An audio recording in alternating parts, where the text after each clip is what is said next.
The Austrian Theory in Perspective by Roger W. Garrison. The 4 essays in this volume, each written by a major figure in the Austrian school of economics, set out and apply a distinctive theory of the business cycle. The span of years 1932 to 1970, over which they appeared, saw a dramatic waxing and then waning of the prominence, both inside and outside the economics profession, of the Austrian theory. Gottfried Haberler wrote in his 1932 essay that the theory is not so well known in this country as it deserves to be. Although Ludwig von Mises offered no assessment in this regard in his essay, he remarked in 1943 about the effect of the theory's general acceptance on the actual course of the cycle, anticipating a key insight in the modern literature on rational expectations. Mises wrote, "The teachings of the monetary theory of the trade cycle are today so well known, even outside the circle of economists, that the naive optimism which inspired the entrepreneurs in the boom periods has given way to greater skepticism." Then, in 1969, Murray and Rothbard could write without serious overstatement that a correct theory of depressions and of the business cycle does exist, even though it is universally neglected in present-day economics. What happened over the span of nearly 40 years to account for the rise and fall of this theory of boom and bust? The simple answer, of course, is the Keynesian revolution. John Maynard Keynes's general theory of employment, interest, and money, which made its appearance in 1936, produced a major change in the way that economists deal with macroeconomic issues. A close look at some pre-Keynesian ideas can show why the Austrian theory was so easily lost in the aftermath of the Keynesian revolution. A brief survey of the alternatives offered by modern macroeconomics will show why there is a newfound interest in this old Austrian theory. First introduced by Mises in his Theory of Money and Credit, 1912, the theory was originally billed as the circulation credit theory rather than as a uniquely Austrian theory. Mises was very much aware of its multinational roots. The notion that the market process can be systematically affected by a divergence between the bank rate of interest and the natural rate came from Swedish economist Knut Wicksell. The understanding that the process so affected would have a self-reversing quality to it, Mises used the term counter-movements in his earliest exposition, came from the British currency school, whose analysis featured international gold flows. The uniquely Austrian element in Mises's formulation is the capital theory, introduced by Karl Menger and developed by Eugen von Bohm-Bawerk. Mises showed that an artificially low rate of interest, maintained by credit expansion, misallocates capital, making the production process too time-consuming in relation to the temporal pattern of consumer demand. As time eventually reveals the discrepancy, markets for both capital goods and consumer goods react to undo the misallocation.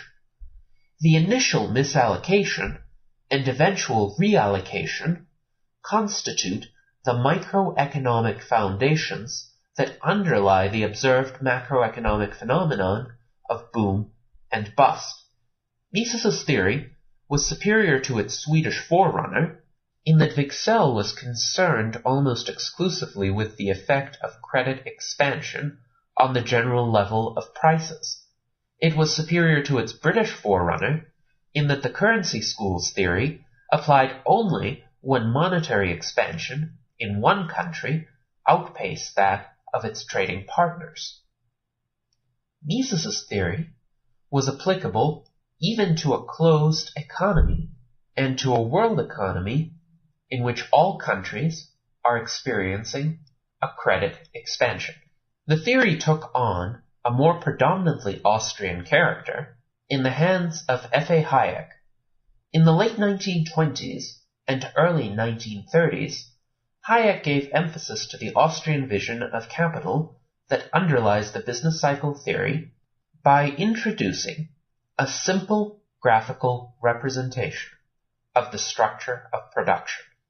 He used right triangles that change in shape to illustrate a change in the economy's capital structure. Hayek focused the analysis clearly on the relationship between the roundaboutness of the production process and the value of the corresponding output. The Hayekian triangles keep track of both time and money as goods in process make their way through the temporally sequenced stages of production. His notion of a linear production process is highly abstract and overly simple in the light of a fuller accounting of the fixed and circulating capital that actually characterize a capital-using economy. However, these triangles feature an essential but often neglected dimension, the time dimension, in the account of boom and bust. Alternative theories, in which consumption and investment appear as two coexisting aggregates, can be seen as even more simplistic, to the point of being wholly inadequate for analyzing the boom-bust sequence. Haberler concludes his essay with an expression of concern about the complexity of the Austrian theory, which he saw as a serious disadvantage. But the complexity, in his judgment, is inherent in the subject matter, and hence is not a fault of the theory. Complexity is evident in the two early essays, 1936 and 1932, in their organization and style of argument. Both Mises and Haberler defend the theory against its critics and deal with various misunderstandings. Mises, for instance, identifies Irving Fisher's inflation premium, which attaches itself to the rate of interest as prices in general rise, only to say that this is not what he is talking about. He is discussing instead another aspect of interest rate dynamics. The real rate of interest rises at the end of the boom to reflect the increasing scarcity of circulating capital after excessive amounts of capital have been committed to the early stages of production processes. Haberler takes great pains to refocus the reader's attention away from the general price level and toward the relative prices that govern the vertical structure of production. He distinguishes between absolute deflation and relative deflation, and between primary and fundamental phenomena that characterize the downturn, and secondary and accidental phenomena that may also be observed.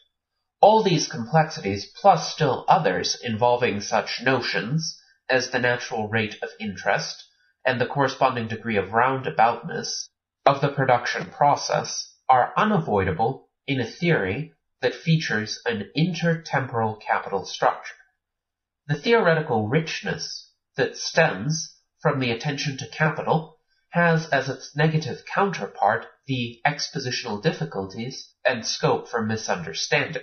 Keynes offered the profession relief from all this by articulating, though cryptically, a capital-free macroeconomics. As Rothbard's discussion implies, all the thorny issues of capital theory were simply swept aside. An alternative theory that featured the playoff between incomes and expenditures left little or no room for a capital structure. Investment was given special treatment, not because of its link to future consumption, but because spending on investment goods is particularly unstable. Uncertainties, which are perceived to be a deep-seated feature of market economies, dominate decision-making in the business community and give play to psychological explanations of prosperity and depression. And the notion that depression may be attributable to pessimism on the part of the business community suggests a need for central direction and policy activism. Prosperity seems to depend upon strong and optimistic leadership in the political arena. Relief from the complexities of capital theory together with policy implications that were exceedingly attractive to elected officials gave Keynesianism an advantage over Austrianism. An easy-to-follow recipe for managing the macroeconomy won out over a difficult-to-follow theory that explains why such management is counterproductive. Tellingly, the later two essays, 1969 and 1970, are as much about Keynesianism as about Austrianism. Rothbard and Hayek are trying anew to call attention to a theory that had been buried for decades under the Keynesian avalanche. Rothbard deals with the Phillips curve, which purports to offer a choice to political leaders between inflation and unemployment. Hayek deals with the wage-price spiral, which had captured the attention of journalists and textbook authors for much of the post-war era. The need for dealing critically with Keynesianism and with monetarism, while at the same time reintroducing the key considerations from capital theory, meant that the Austrian theory of the business cycle was an even harder sell in the 1970s than it had been a half-century earlier. The offering of these four separate and distinct essays on the Austrian theory carries the message that there is no single canonical version of the theory. Our understanding of boom and bust is not based upon some pat story to be told once and for all time. Rather, the theory allows for variations on a theme. The market works. It tailors production decisions to consumption preferences. But production takes time, and as the economy becomes more capital-intensive, the time element takes on greater significance. The role of the interest rate in allocating resources over time becomes an increasingly critical one. Still, if the interest rate is right, that is, if the interplay between lenders and borrowers is allowed to establish the natural rate, then the market works right. However, if the interest rate is wrong, possibly because of central bank policies aimed at growing the economy, then the market goes wrong. The particulars of just how it goes wrong, just when the misallocations are eventually detected, and just what complications the subsequent reallocation might entail, are all dependent on the underlying institutional arrangements and on the particular actions of policymakers and reactions of market participants. The essays leave much scope for solving puzzles, for refining both theory and exposition, and for applying the theory in different institutional and political environments. One enduring puzzle emerges from the writings of several economists, including Haberler, who once embraced the theory enthusiastically, but subsequently rejected it. The key question underlying the recantations is easily stated. Can the intertemporal misallocation of capital that occurs during the boom account for the length and depth of the depression? Haberler provides one of the best answers to this question, one that is most favorable to the Austrian theory, in his 1932 essay.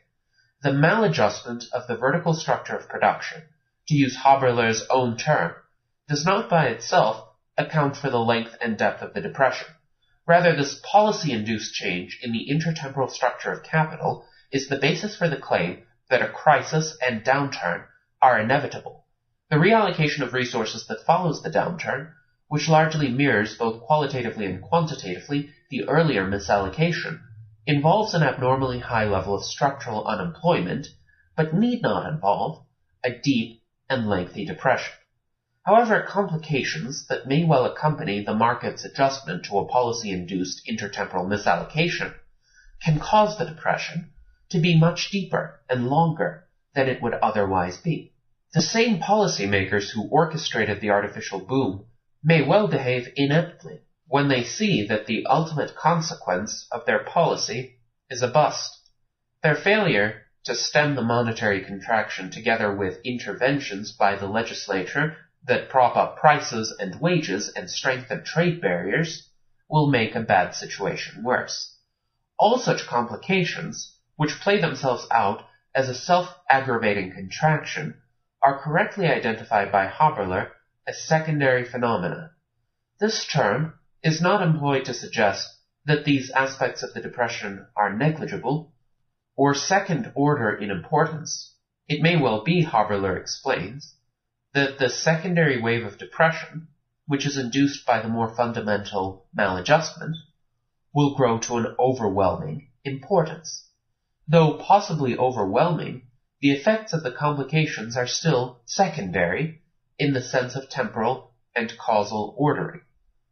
The puzzle in all this emerges when we read Haberler's 1976 recantation of the Austrian theory, which echoed Lionel Robbins's heartfelt recantation of a few years earlier. Mises refers to Robbins's 1934 book, The Great Depression, as the best analysis of the actual crisis.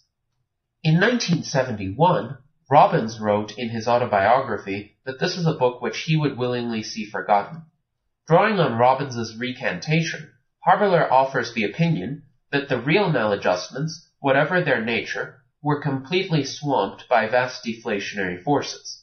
But rather than suggest, as he had earlier, that these forces could easily have been induced by the more fundamental maladjustments, he simply attributes them to institutional weaknesses and policy mistakes.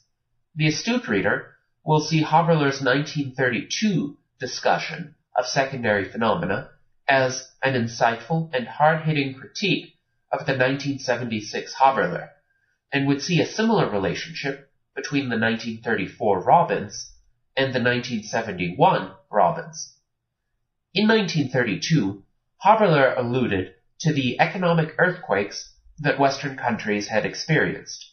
He might have put the earthquake metaphor to further use in accounting for the relationship between primary and secondary issues.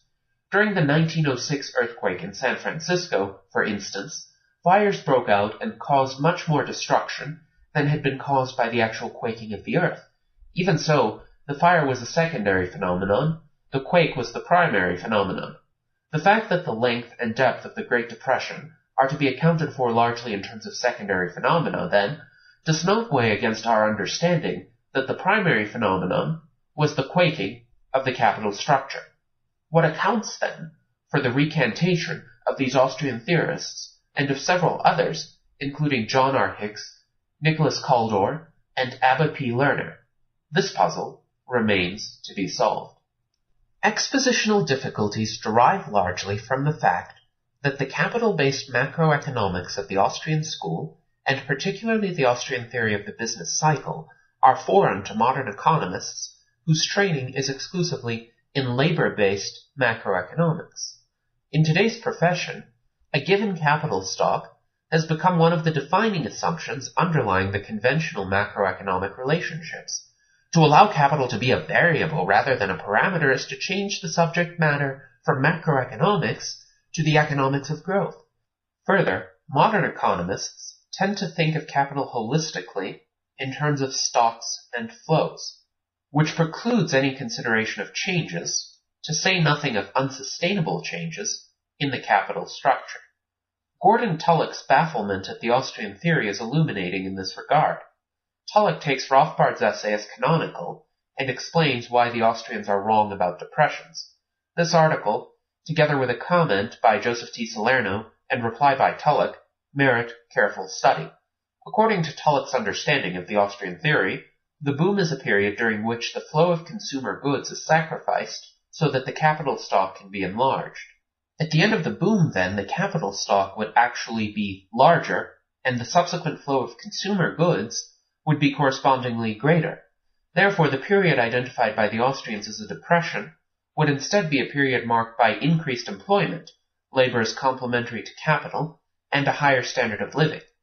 The stock flow construction that underlies this line of reasoning does not allow for the structural unemployment that characterizes the crisis, much less for the complications in the form of the secondary depression. This exchange between Tullock and Salerno gives the modern student of Austrianism a good feel for the challenge involved in the exposition of Austrian theory in an academic environment unreceptive to a capital-based macroeconomics. Capital-based macroeconomics is simply macroeconomics that incorporates the time element into the basic construction of the theory. Investment now is aimed at consumption later. The interval of time that separates this employment of means and the eventual achievement of ends is as fundamental a variable as are the more conventional ones of land and labor. The Austrian theory features the time element by showing what happens when the economy's production time, the degree of roundaboutness, is thrown out of equilibrium by policies that override the market process. Beyond this general understanding, as already suggested, the focus of particular expositions vary in accordance with the historical and institutional setting. The fact that each of the essays in this volume reflects its own time and setting does not imply a myopia on the part of its author. Rather, it suggests the versatility of the theory. Writing in the early 1930s, for instance, Mises called attention to the flight into real values that characterizes a hyperinflation, such as the one experienced in Germany in 1923. This lesson, though, transcends the insights into that particular historical experience. If over a period of years, capital has been misallocated by an accelerating credit expansion, there is no policy that avoids a crisis. In the modern vernacular, there is no possibility of a soft landing. Decelerating the expansion will cause real interest rates to rise dramatically as credit becomes increasingly scarce. Bankruptcies would follow. Further accelerating the expansion will cause hyperinflation and a collapse of the monetary system. Mises is telling us, in effect, that the central bank can print itself into trouble, but it cannot print itself out of trouble. Writing in 1970, Hayek refers to the central bank's dilemma by suggesting that on the eve of the crisis, the policymakers find themselves holding a tiger by the tail. He gives play to the political and economic forces that were then dominant by relating them to the commonly perceived wage-price spiral that accompanies a prolonged expansion. The final throes of the boom take the form of a duel between labor unions, which have the political power to force wage rates higher, and the central bank, which can bring them back down in real terms by accelerating the rate of inflation. Although Hayek, above all others, is to be credited with shifting the focus of business cycle theory from labor markets to capital markets, he offers few clues in this essay about disequilibrium in the intertemporal structure of production. Instead, he recognizes that the political and economic dynamics of the period have given special relevance to the problem, he even calls it the central problem, of wage determination. The application of the Austrian theory of the business cycle in today's economy would give little play to the fear of hyperinflation or to the problem of a wage-price spiral. The central problem today is chronic and dramatic fiscal imbalance. Budget deficits rather than credit expansion are found to be the focus in any plausible account of the effect of the government's macroeconomic policy on the economy's performance. Still, the central bank figures importantly into this story. The very potential for monetizing the Treasury's debt eliminates the risk of default, and thereby puts the Treasury on a much longer leash than it would otherwise enjoy. The problem of an artificially low rate of interest in earlier episodes is overshadowed by the problem of an artificially low risk premium on government debt. Although risk-free to the holders of Treasury securities, this black cloud of debt overhangs the market for private securities, distorting the economy's capital structure and degrading its performance generally. There are some modern applications of the Austrian theory that take these considerations into account, but much remains to be done. A stocktaking of the modern alternatives to the Austrian theory suggests that capital-based macroeconomics may be due for a comeback. Conventional Keynesianism, whether in the guide of the principles-level Keynesian cross, the intermediate ISLM, or the advanced ASAD, is formulated at a level of aggregation too high to bring the cyclical quality of boom and bust into full view. Worse, the development of these tools of analysis in the hands of the modern textbook industry has involved a serious sacrifice of substance in favor of pedagogy. Students are taught about the supply and demand curves that represent the market for a particular good or service, such as hamburgers or haircuts. They are then led into the macroeconomic issues by the application of similar-looking supply and demand curves to the economy as a whole. The transition to aggregate supply and aggregate demand, which is made to look deceptively simple, hides all the fundamental differences between microeconomic issues and macroeconomic issues. While these macroeconomic aggregates continue to be presented to college undergraduates, they have fallen into disrepute outside the classroom. One recent reconsideration of the macroeconomic stories told to students identifies fundamental inconsistencies in ASAD analysis. Conventional monetarism employs a level of aggregation as high as, if not higher than, that employed by Keynesianism. While Milton Friedman is to be credited with having persuaded the economics profession and much of the general citizenry of the strong relationship between the supply of money and the general level of prices, his monetarism adds little to our understanding of the relationship between boom and bust. The monetarists have effectively countered the Keynesians on many fronts, but they share with them the belief that macroeconomics and even business cycle theory can safely ignore all considerations of a capital structure. Modern spin-offs of monetarism, which incorporate the ideas of rational expectations and instantaneous market clearing, have brought the time element back into play. Overlapping generations models, and particularly the time-to-build models, seem to have some relationship to Austrian ideas. But the emphasis on the development of modeling techniques over the application of the theory to actual episodes of boom and bust has greatly diminished the relevance of this strand of macroeconomic thought.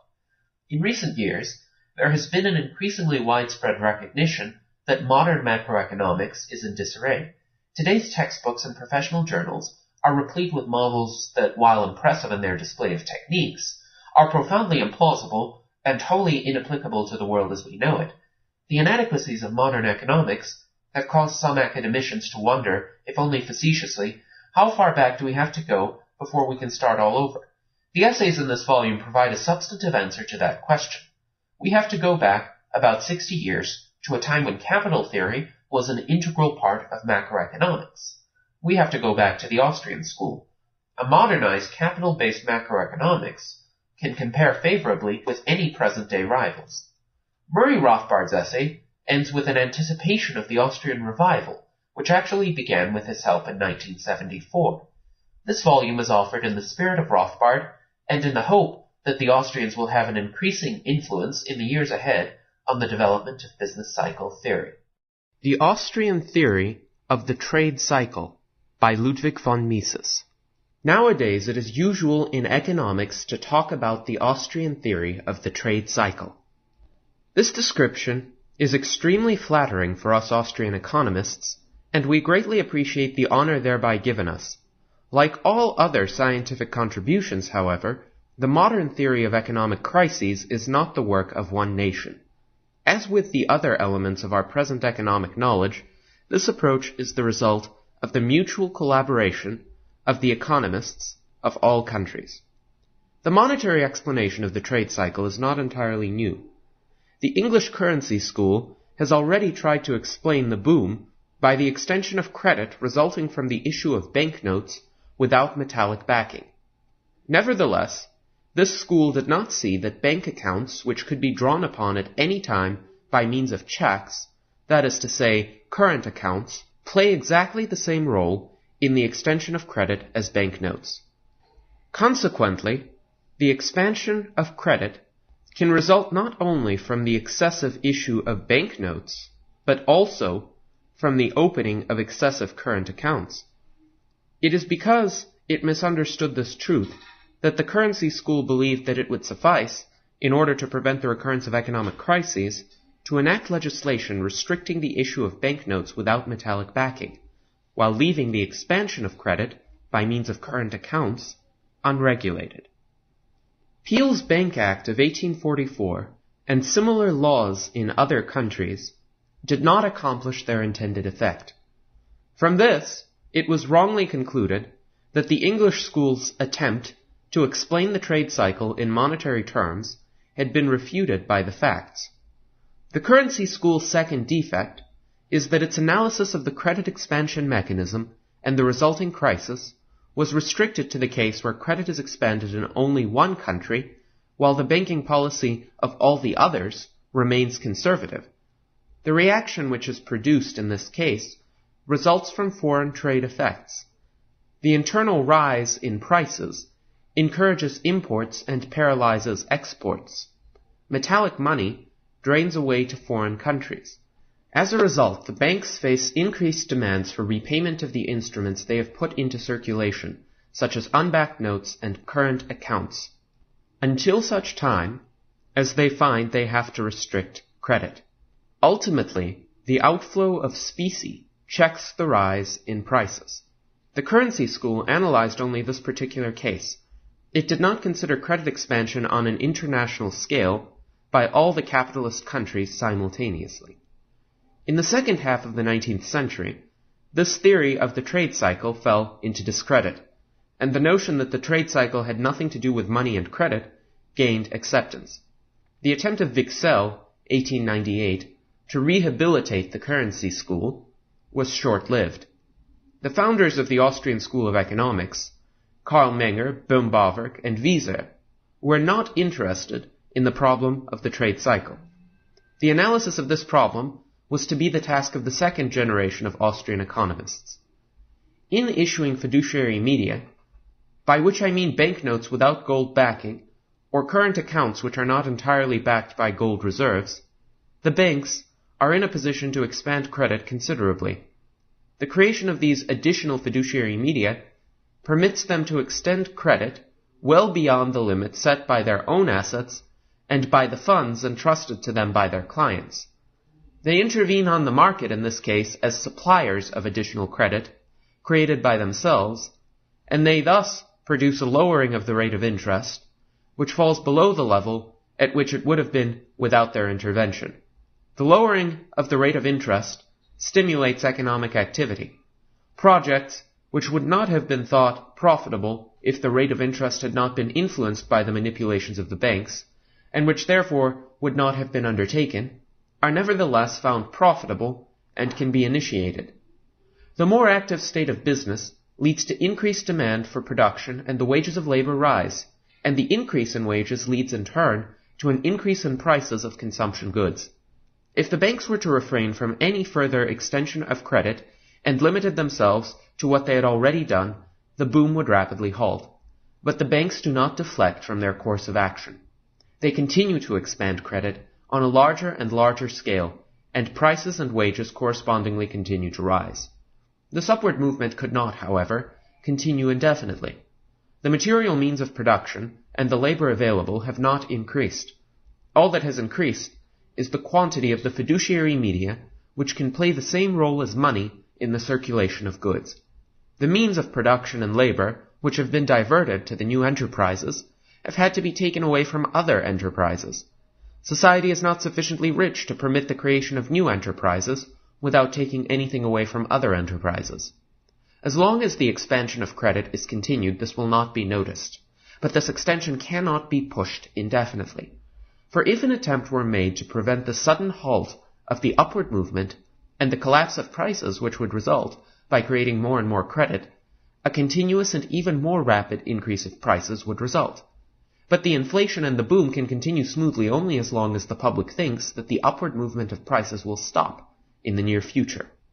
As soon as public opinion becomes aware that there is no reason to expect an end to the inflation, and that prices will continue to rise, panic sets in. No one wants to keep his money, because its possession implies greater and greater losses from one day to the next. Everyone rushes to exchange money for goods. People buy things they have no considerable use for without even considering the price, just in order to get rid of the money. Such is the phenomenon that occurred in Germany and in other countries that followed a policy of prolonged inflation and that was known as the flight into real values. Commodity prices rise enormously, as do foreign exchange rates, while the price of the domestic money falls almost to zero. The value of the currency collapses, as was the case in Germany in 1923. If, on the contrary, the banks decided to halt the expansion of credit in time to prevent the collapse of the currency, and if a brake is thus put on the boom, it will quickly be seen that the false impression of profitability created by the credit expansion has led to unjustified investments. Many enterprises or business endeavors which had been launched thanks to the artificial lowering of the interest rate, and which had been sustained thanks to the equally artificial increase of prices, no longer appear profitable.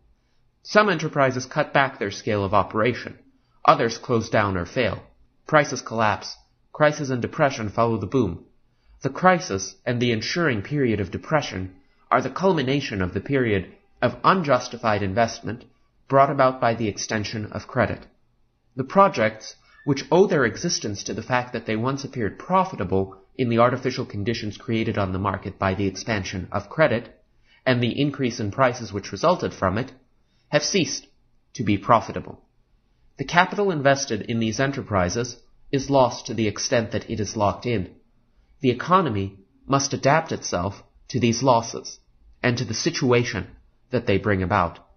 In this case, the thing to do, first of all, is to curtail consumption and by economizing, to build up new capital funds in order to make the productive apparatus conform to the actual wants and not to artificial wants which could never be manifested and considered as real except as a consequence of the false calculation of profitability based on the extension of credit. The artificial boom had been brought on by the extension of credit and by lowering of the rate of interest consequent on the intervention of the banks. During the period of credit extension, it is true that the banks progressively raised the rate of interest. From a purely arithmetical point of view, it ends up higher than it had been at the beginning of the boom. This raising of the rate of interest is nevertheless insufficient to re-establish equilibrium on the market and put a stop to the unhealthy boom. For in a market where the prices are rising continually, gross interest must include, in addition to interest on capital in the strict sense, i.e. the net rate of interest, still another element representing a compensation for the rise in prices arising during the period of the loan. If the prices rise in a continuous manner, and if the borrower as a result gains a supplementary profit from the sale of the merchandise which he bought with the borrowed money, he will be disposed to pay a higher rate of interest than he would have paid in a period of stable prices. The capitalist, on the other hand, will not be disposed to lend under these conditions unless the interest includes a compensation for the losses which the diminution in the purchasing power of money entails for creditors. If the banks do not take account of these conditions in setting the gross interest rate they demand, their rate ought to be considered as being maintained artificially at too low a level, even if from a purely arithmetical point of view it appears much higher than that which prevailed under normal conditions. Thus, in Germany, an interest rate of several 100% could be considered too low in the autumn of 1923 because of the accelerated depreciation of the mark. Once the reversal of the trade cycle sets in following the change in banking policy, it becomes very difficult to obtain loans because of the general restriction of credit. The rate of interest consequently rises very rapidly as a result of a sudden panic. Presently it will fall again. It is a well-known phenomenon indeed that in a period of depressions, a very low rate of interest, considered from the arithmetical point of view, does not succeed in stimulating economic activity. The cash reserves of individuals and of banks grow, liquid funds accumulate, yet the depression continues. In the present 1936 crisis, the accumulation of these inactive gold reserves has for a particular reason taken on inordinate proportions. As is natural, capitalists wish to avoid the risk of losses from the devaluations contemplated by various governments. Given that the considerable monetary risks which the possession of bonds or of other interest-bearing securities entail are not compensated by a corresponding increase of the rate of interest, capitalists prefer to hold their funds in a form that permits them in such a case to protect their money from the losses inherent in an eventual devaluation by a rapid conversion to a currency not immediately menaced by the prospect of devaluation. This is the very simple reason why capitalists today are reluctant to tie themselves through permanent investments to a particular currency. This is why they allow their bank accounts to grow, even though they return only very little interest, and hoard gold, which not only pays no interest, but also involves storage expenses. Another factor, which is helping to prolong the present period of depression, is the rigidity of wages. Wages increase in periods of expansion. In periods of contraction they ought to fall, not only in money terms but in real terms as well. By successfully preventing the lowering of wages during a period of depression, the policy of the trade unions makes unemployment a massive and persistent phenomenon. Moreover, this policy postpones the recovery indefinitely. A normal situation cannot return until prices and wages adapt themselves to the quantity of money in circulation. Public opinion is perfectly right to see the end of the boom and the crisis as a consequence of the policy of the banks. The banks could undoubtedly have delayed the unfavorable developments for some further time. They could have continued their policy of credit expansion for a while. But, as we have already seen, they could not have persisted in it indefinitely without risking the complete collapse of the monetary system. The boom brought about by the bank's policy of extending credit must necessarily end sooner or later.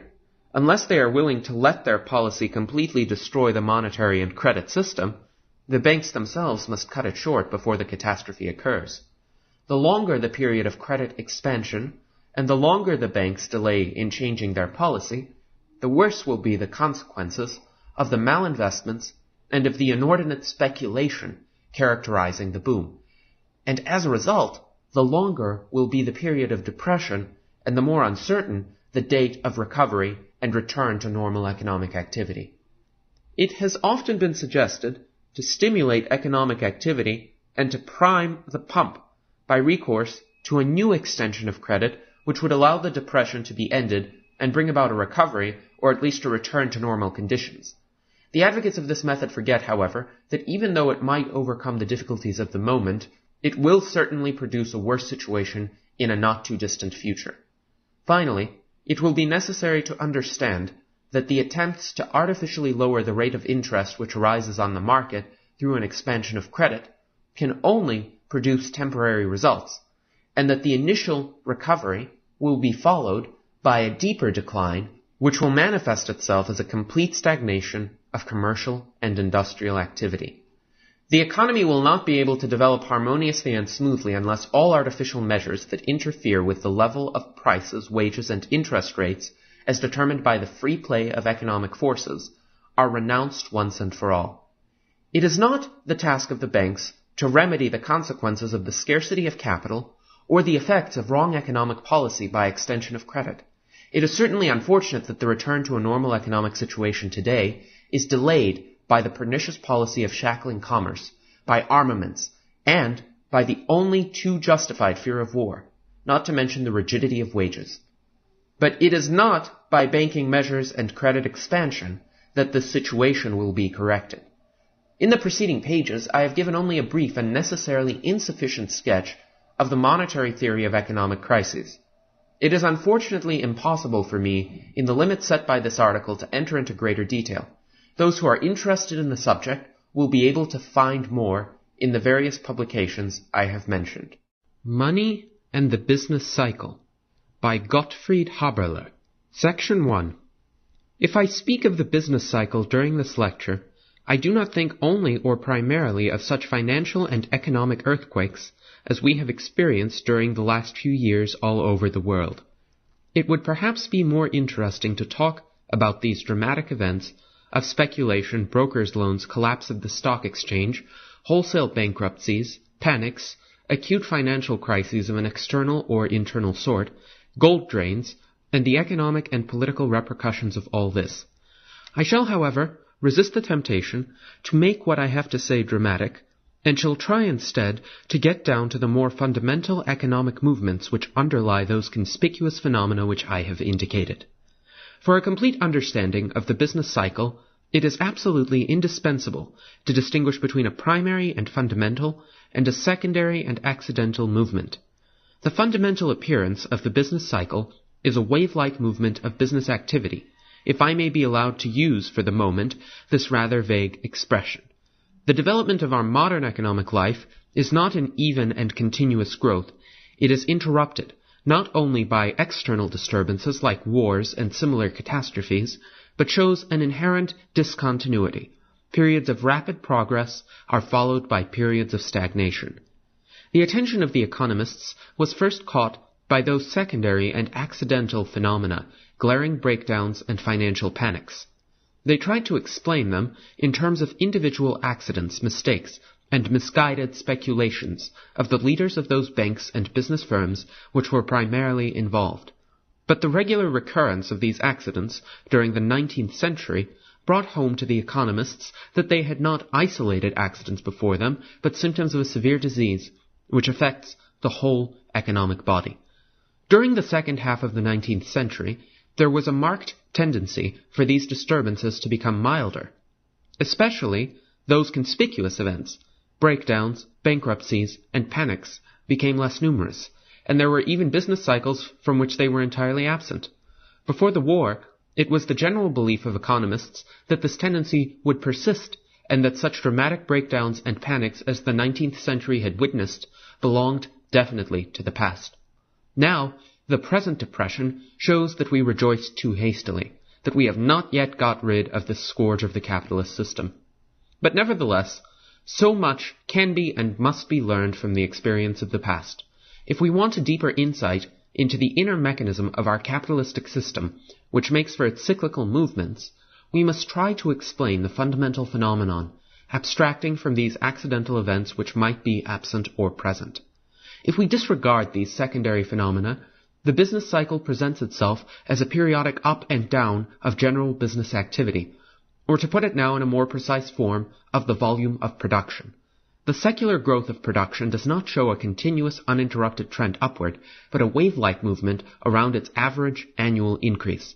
It does not make a great difference whether the downward swings of these business waves are characterized by an absolute fall of the volume of production, or just by a decrease of the rate of growth. In this lecture, I am not concerned with the ingenious devices which statisticians have invented to isolate the cyclical movements from other periodic or erratic movements on which they are superimposed, or which are superimposed on them. I assume first that we have such a thing as a business cycle, which is not identical with seasonal movements within the year and erratic, irregular disturbances caused by wars, periods of government inflation, and the like. It is necessary to state this because even the existence of the phenomenon under consideration has been doubted. Secondly, I assume that we have been able to isolate this movement statistically. Our chief concern will be with the explanation of this movement, and especially with the role of money in the widest sense of the term, including credit and bank money. Section 2. There is hardly any explanation of the business cycle. I hesitate a little to say theory of the business cycle, because many people have developed a certain prejudice against this term, in which the monetary factor does not play a very decisive role. The following consideration shows that this must necessarily be so. Still abstracting from the previously mentioned accessory phenomena, one of the most outstanding external symptoms of the business cycle is the rise of prices during prosperity and the fall of prices during depression. On the other hand, there is an increase of the volume of production during the upward and a decrease during the downward swing. But not only more commodities are produced and sold, but also in other branches of the economy there is an increase in transactions, e.g. on the stock exchange. Therefore, we can safely say there is a considerable increase of the volume of payments during the upward swing of the cycle, and a distinct decrease of this volume during depression. Now, it is clear that in order to handle this increased volume of payments, an augmentation of the means of payment is necessary, means of payment in the widest sense of the term. One of the following things must happen. A. An increase of gold and legal tender money. B. An increase in banknotes. C. An increase of bank deposits and bank credits. D. An increase in the circulation of checks, bills, and other means of payment which are regularly or occasionally substituted for ordinary money. E. An increase of the velocity of circulation of one or all of these means of payments. I do not claim that this enumeration is exhaustive or quite systematic. It is largely a matter of terminological convenience, as one likes to express oneself. One writer prefers to call bank deposits, on which checks may be drawn, money, bank money, credit money. Other writers restrict the term money to legal tender money, and speak then of bank deposits as means to save money or to make it more efficient in making payments by increasing its velocity of circulation. Still others have an aversion against the term velocity of circulation, and prefer to speak of changes in the requirement for money and means of payment. Without going more deeply into these technical details, it is, I hope, clear that there must occur in one way or another during the upward swing of the cycle an expansion of the means of payment, and during the downward swing a corresponding contraction. No serious theory, no explanation of the cycle can afford to overlook disregard, or deny this fact. Differences can arise only a. in respect to the particular way in which the expansion takes place, whether it is primarily an increase in the quantity of credit money or legal tender money or gold, or just of the velocity of circulation of one of these, and b. as to the causal sequence. As to the causal relation, broadly speaking, two possibilities seem to be open. 1. One might assume that the impulse comes from the side of money, that the circulation is expanded by a deliberate action of the banks or other monetary authority, and that this sets the whole chain of events going. Or 2, one may hold the opinion that the monetary authorities take a passive role, that the initiative comes from the commodity side, that changes of demand for certain commodities, changes in the structure of production, inventions and improvements, large crops, or psychological forces, a wave of optimism and pessimism, that one of these phenomena and its repercussions makes for an increase or decrease of the volume of production, and that this in turn draws into circulation a greater amount of means of payment. The greater flow of goods induces a larger flow of money. The theories of the first group, which maintain that the active cause of the cycle lies on the side of money, may be called monetary theories of the business cycle. In a wider sense, however, we may include in the group of monetary theorists also all those who admit that the impulse might also come from the commodity side, but hold that an appropriate policy of the monetary authorities, an effective and elastic regulation of the volume of the circulating medium, can forestall every serious disturbance. As you all know, the most frequently recommended criterion for such a policy is the stabilization of the price level in the one or other of the many meanings of this ambiguous term. You will all agree that it is impossible to discuss this problem exhaustively in 1 hour, so I shall confine myself to pointing out the insufficiencies of this type of monetary theory and of its recommendations for the remedy of the business cycle, which center around changes in the price level. I shall try then to indicate a more refined monetary theory of the cycle, which has been developed in the last few years, although it is not so well known in this country as it deserves to be. This refined theory seems to explain some features of the cycle, especially of the last one, which are not entirely compatible with the cruder form of the monetary approach, which identifies monetary influences with changes in the general price level. The traditional monetary theory, which is represented by such well-known writers as the Swedish economist Professor Cassell and Mr. Hawtrey of the English Treasury, regards the upward and the downward swing of the business cycle as a replica of a simple government inflation or deflation. To be sure, it is, as a rule, a much milder form of inflation or deflation, but at the root it is exactly the same.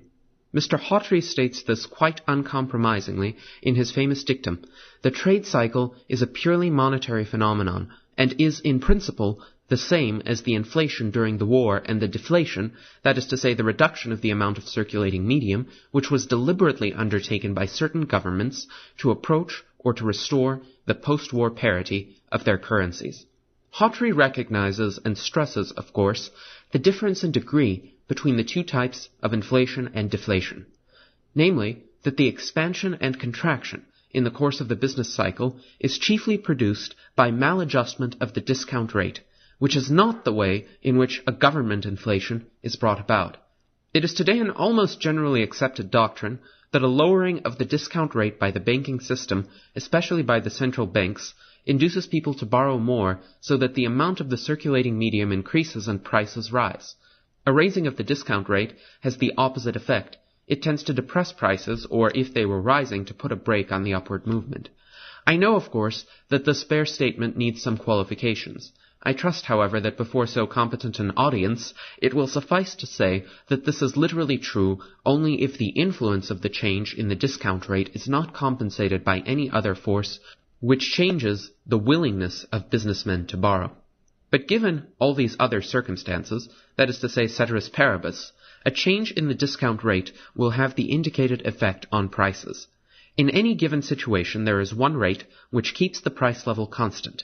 If the rate is forced below this equilibrium rate, prices have a tendency to rise.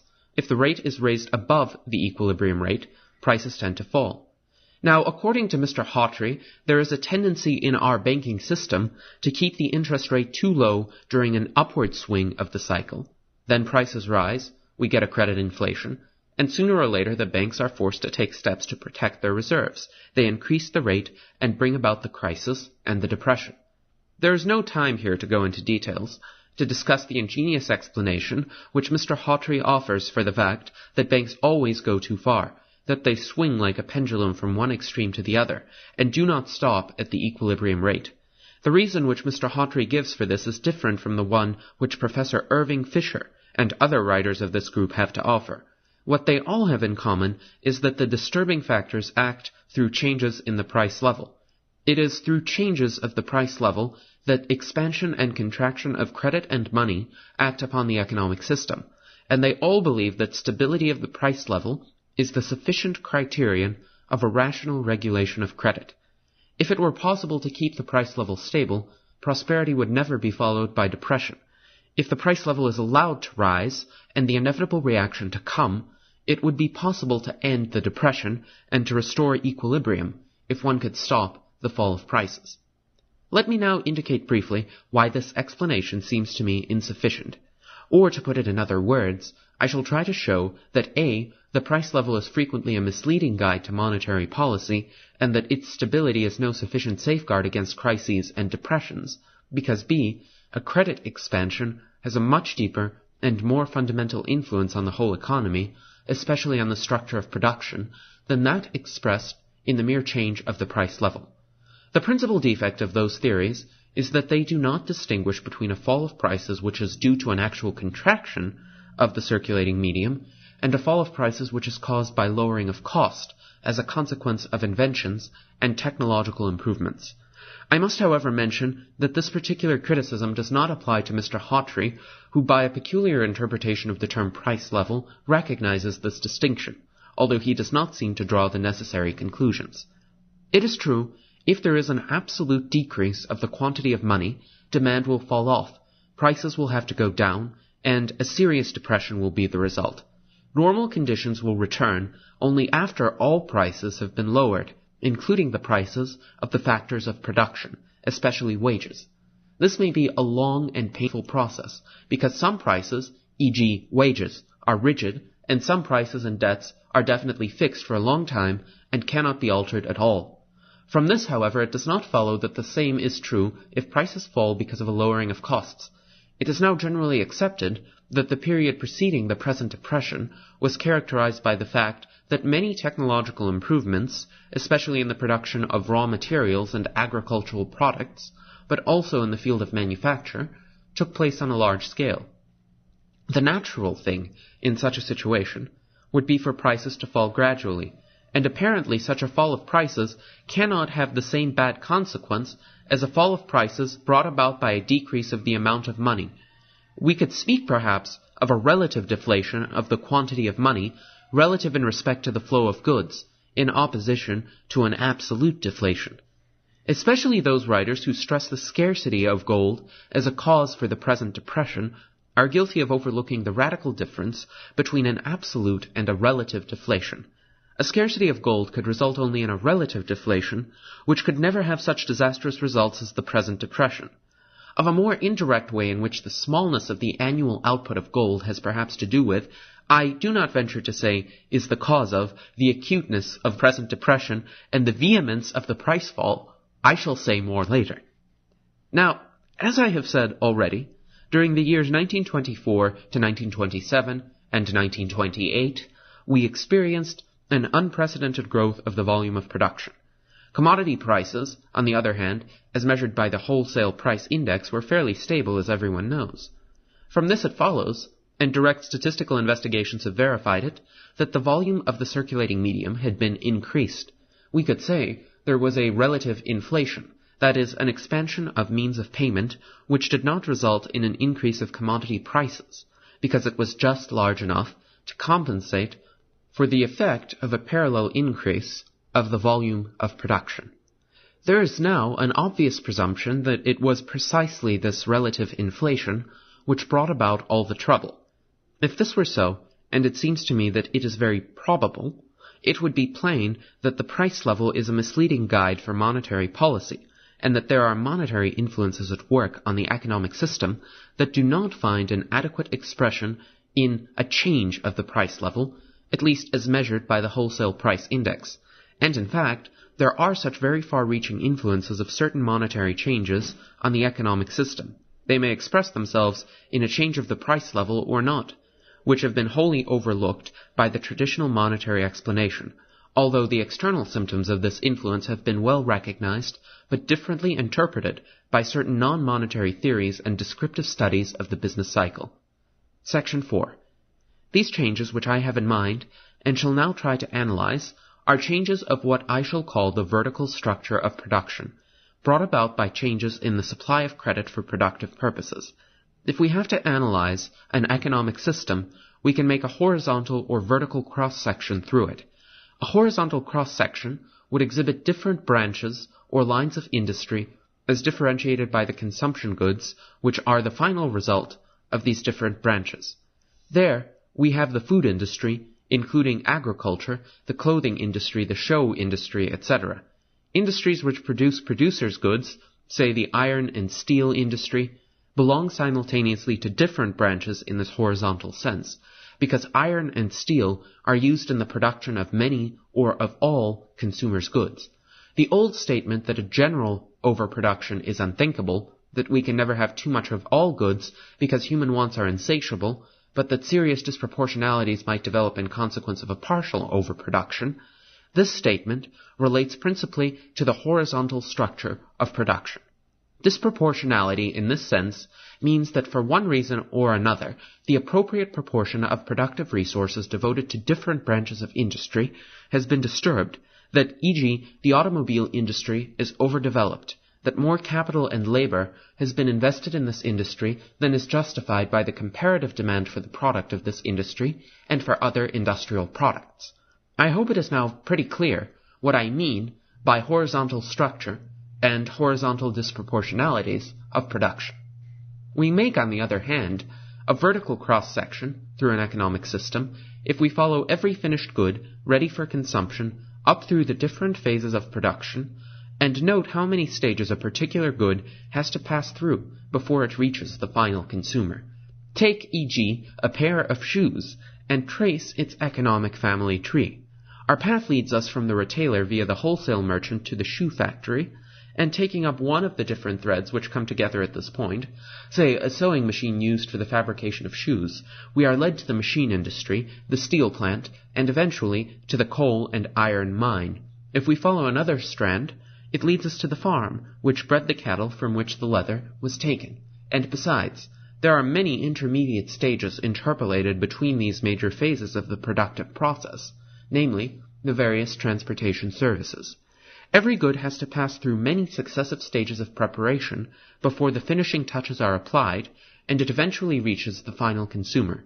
It takes a considerable length of time to follow one particular piece through this whole process, from the source of this stream to the mouth where it flows out and disappears in the bottomless sea of consumption.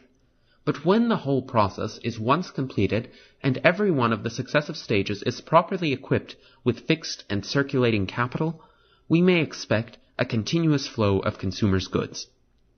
Now, in the equipment of these successive stages of production, the capital stock of a country, which has been accumulated during centuries, is embodied. The amount of accumulated capital is a measure of the length of the stream. In a rich country, the stream is very long, and goods have to pass through many stages before they reach the consumer. In a poor country, the stream is much shorter, and the volume of output correspondingly smaller. If during a time of economic progress capital is accumulated and invested, new stages of production are added, or in technical economic parlance, the process of production is lengthened. It becomes more roundabout. If you compare the way in which we produce today with the methods of our fathers, or the productive process of a rich country with the one of a poor country, innumerable examples can be found. But what has this to do with the business cycle?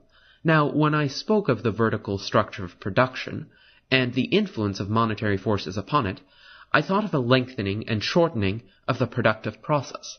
Obviously, just as there must be a certain proportion between the different horizontal branches of industry, there must also be a certain relation of the productive resources, labor and capital, which are devoted to the upper and lower stages of production respectively, to the current production of consumers' goods by means of the existing productive apparatus, and to the increase of this apparatus for the increased future production of consumers' goods.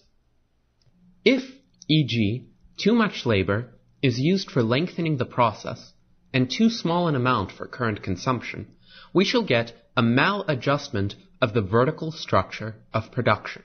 And it can be shown that certain monetary influences concretely a credit expansion by the banks, which lowers the rate of interest below that rate which would prevail if only those sums which are deliberately saved by the public from their current income came on the capital market. It can be shown that such an artificial decrease of the rate of interest will induce the business leaders to indulge in an excessive lengthening of the process of production, in other words, in over-investments.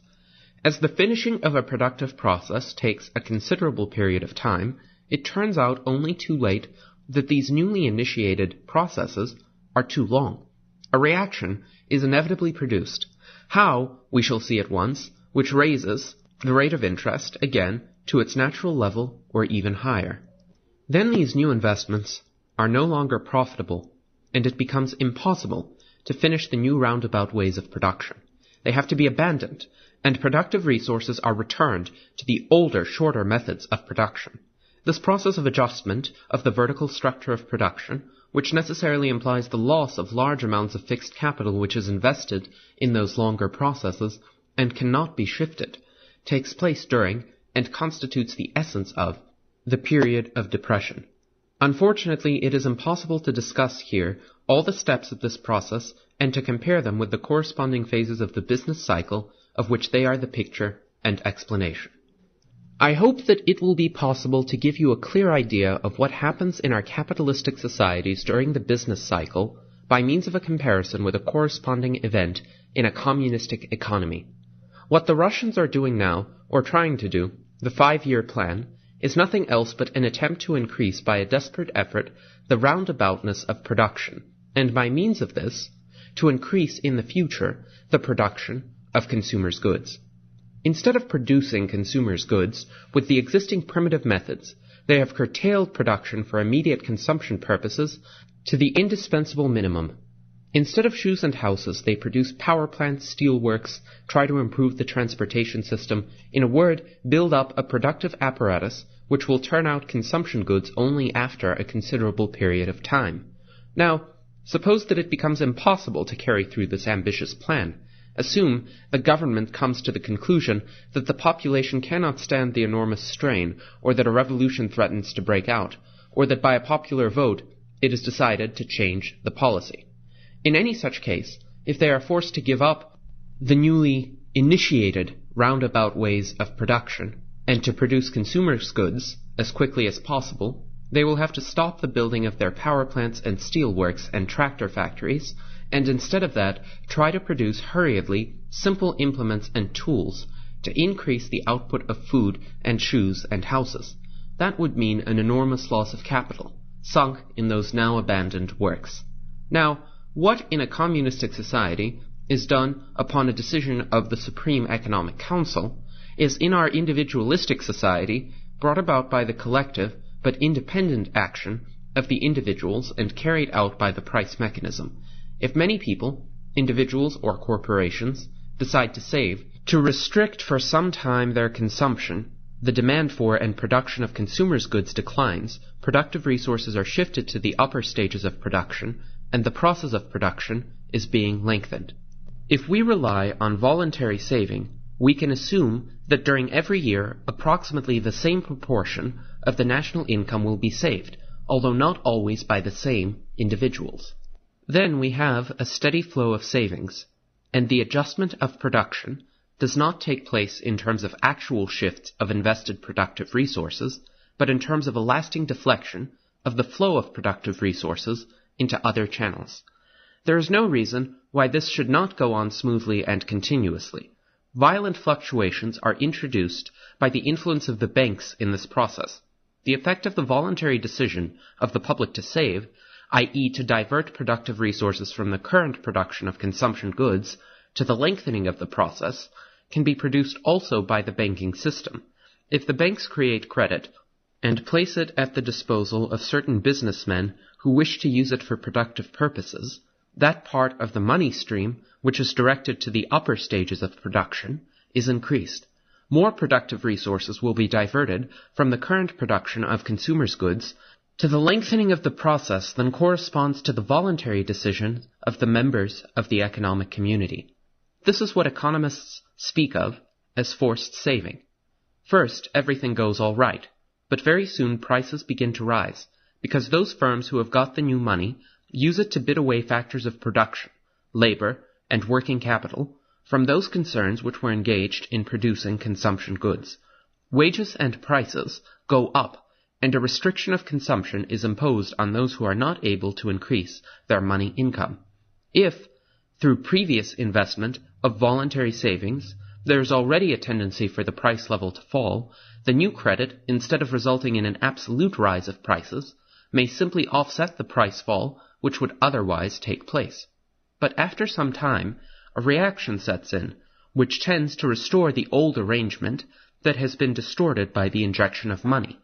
The new money becomes income in the hands of the factors which have been hired away from the lower stages of production, and the receivers of this additional income will probably adhere to their habitual proportion of saving and spending. That is, they will try to increase their consumption again. If they do this, the previous proportion of the money streams directed to the purchase of consumers' goods and of producers' goods will be restored. For some time it might be possible to overcome this counter-tendency and to continue the policy of expansion by making new injections of credit. But this attempt would lead to a progressive rise of prices, and must be given up sooner or later. Then the old proportion of demand for consumers' goods and producers' goods will be definitely restored. The consequence is that those firms in the lower stages of production, which had been forced to curtail their production somewhat because factors have been hired away, will in turn be able to draw away productive resources from the higher stages. The new roundabout ways of production, which have been undertaken under the artificial stimulus of a credit expansion, or at least a part of them, become unprofitable. They will be discounted, and the crisis and depression has its start.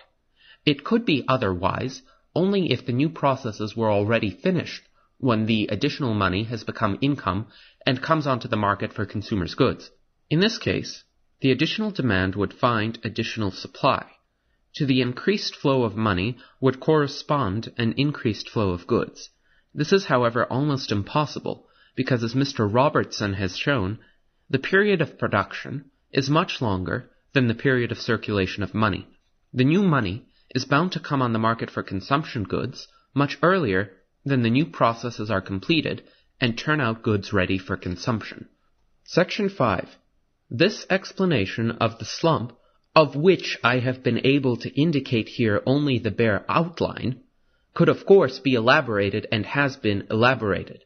If this interpretation of the crisis and of the breakdown of a large part of the structure of production is correct, it seems then comparatively easy to explain the further events in more familiar terms. Such an initial breakdown must have very serious repercussions. In our highly complicated credit economy, where every part of the system is connected with every other directly or indirectly by contractual bonds, every disturbance at one point spreads at once to others. If some banks, those nerve centers where innumerable strands of credit relations come together, are involved and become bankrupt, a wave of pessimism is bound to come.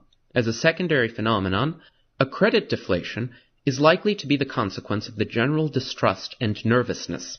All these things upon which the traditional monetary doctrine builds its entire explanation will make things even worse than they are, and it may very well be that the secondary wave of depression, which is induced by the more fundamental maladjustment, will grow to an overwhelming importance. This depends, however, largely upon the concrete circumstances of the case in hand, upon the peculiar features of the credit organization, on psychological factors, and need not bear a definite proportion of the magnitude of the real dislocation of the structure of production. This is the place to say a few words about an indirect connection between the alleged insufficient supply of gold and the present depression. It is undoubtedly true that since before the war, the quantity of gold has not increased so much as the volume of payments. To maintain a price level roughly 50% higher than before the war was possible only by building a comparatively much larger credit structure on the existing stock of gold. After the process of inflation has once been completed, this should not cause troubles in normal times. In times of acute financial crisis, when confidence vanishes, and when runs and panics make their appearance, such a system becomes, however, extremely dangerous. If the means of payment consist principally of gold, and gold-covered notes and certificates, there is no danger that suddenly a large part of the circulating medium may be annihilated. A world system of payments, however, which relies to a large proportion on credit money, is subject to rapid deflation if this airy credit structure is once shaken and crushed down. For example, the adoption of a gold exchange standard by many countries amounts to erecting a daring credit superstructure on the existing gold stock of the world. The structure may easily break down if these countries abandon the gold exchange standard and readopt an old-fashioned gold standard. It would be, however, entirely wrong to conclude from this that we have to blame the niggardliness of nature, that the situation would necessarily be quite different if by chance gold production had been much larger during the last 20 years. Other factors are responsible, principally the inflation during and after the war. By means of such a monetary policy, it is always possible to drive any stock of gold, however large it may be, out of the country. The natural thing is then to substitute a later gold exchange standard for the abandoned gold standard, which means, as I have said already, the erection of a credit structure on the existing stock of gold. Therefore, if the annual output of gold had been larger than it actually was, the difference would have been only this. The credit structure too would have become larger, and we would have started in for the last boom from a higher price level. If this is a correct guess of what would have happened, and it seems to me very probable, the economic consequences of the last period of credit expansion, 1927 to 1929, and the present deflation would have been exactly the same. It is of vital importance to distinguish between these additional, secondary, and accidental disturbances and the primary real maladjustment of the process of production. If it were only a wave of pessimism and absolute deflation which caused the trouble, it should be possible to get rid of it very quickly. After all, a deflation, however strong it may be, and by whatever circumstances it may have been made possible and aggravated, can be stopped by drastic inflationary methods within a comparatively short period of time. If we have, however, once realized that at the bottom of these surface phenomena lies a far-reaching dislocation of productive resources, we must lose confidence in all the economic and monetary quacks who are going around these days preaching inflationary measures which would bring almost instant relief. If we accept the proposition that the productive apparatus is out of gear, that great shifts of labor and capital are necessary to restore equilibrium, then it is emphatically not true that the business cycle is a purely monetary phenomenon, as Mr. Hawtrey would have it. This is not true, although monetary forces have brought about the whole trouble. Such a dislocation of real physical capital, as distinguished from purely monetary changes, can in no case be cured in a very short time. I do not deny that we can and must combat the secondary phenomenon, an exaggerated pessimism and an unjustified deflation. I cannot go into this matter here. I only wish to say that we should not expect too much of a more or less symptomatic treatment, and on the other hand, we must be careful not to produce again that artificial disproportion of the money streams directed toward consumption and production goods, which led to overinvestment and produced the whole trouble. The worst thing we could do is a one-sided strengthening of the purchasing power of the consumer, because it was precisely this disproportional increase of demand for consumers' goods which precipitated the crisis. It is a great advantage of this more refined monetary explanation of the business cycle over the traditional one to have cleared up these non-monetary real changes due to monetary forces. In doing so, it has bridged the gap between the monetary and non-monetary explanation, it has taken out the elements of truth contained in each of them and combined them into one coherent system. It takes care of the well-established fact that every boom period is characterized by an extension of investments of fixed capital. It is primarily the construction of fixed capital and of the principal materials used for this, iron and steel, where the largest changes occur, the greatest expansion during the boom, and the most violent contractions in the depression. This fact, which has been stressed by all descriptive studies of the business cycle, has not been used by the traditional monetary explanations, which run in terms of changes in the price level and look at real dislocations of the structure of production if they regard it at all as an unimportant accidental matter. The explanation which I have indicated not only describes this fact, as does the so-called non-monetary explanation of the cycle, but explains it. If the rate of interest is lowered, all kinds of investments come into the reach of practical consideration. May I be allowed to quote an example given by Mr. Keynes in a lecture before the Harris Foundation Institute last year? No one believes that it will pay to electrify the railway system of Great Britain on the basis of borrowing at 5%. At 3.5%, it is impossible to dispute that it will be worthwhile. So it must be with endless other technical projects. It is clear that especially those branches of industry are favored by a reduction of the rate of interest, which employ a large amount of fixed capital, as for example railroads, power plants, etc. In their cost account, interest rate changes play an important role, but there is an indisputable general tendency to replace labor by machinery if capital becomes cheap. That is to say, more labor and working capital is used to produce machines, railroads, power plants, comparatively less for current production of consumption goods. In technical economic parlance, the roundaboutness of production is increased. The crucial point, and also the point of deviation from Mr. Keynes's analysis, is to understand well that a reaction must inevitably set in if this productive expansion is not financed by real voluntary saving of individuals or corporations, but by ad hoc created credit. And it is practically very important, the last boom should have brought this home to us, that a stable commodity price level is not a sufficient safeguard against such an artificial stimulation of an expansion of production. In other words, that a relative credit inflation, in the above-defined meaning of the term, will induce the same counter-movements as an absolute inflation. I hope that I have been able to give you a tolerably clear idea of this improved monetary explanation of the business cycle. Once more, I must ask you not to take as a complete exposition what can be only a brief indication. A sufficiently detailed discussion of the case could be only undertaken in a big volume.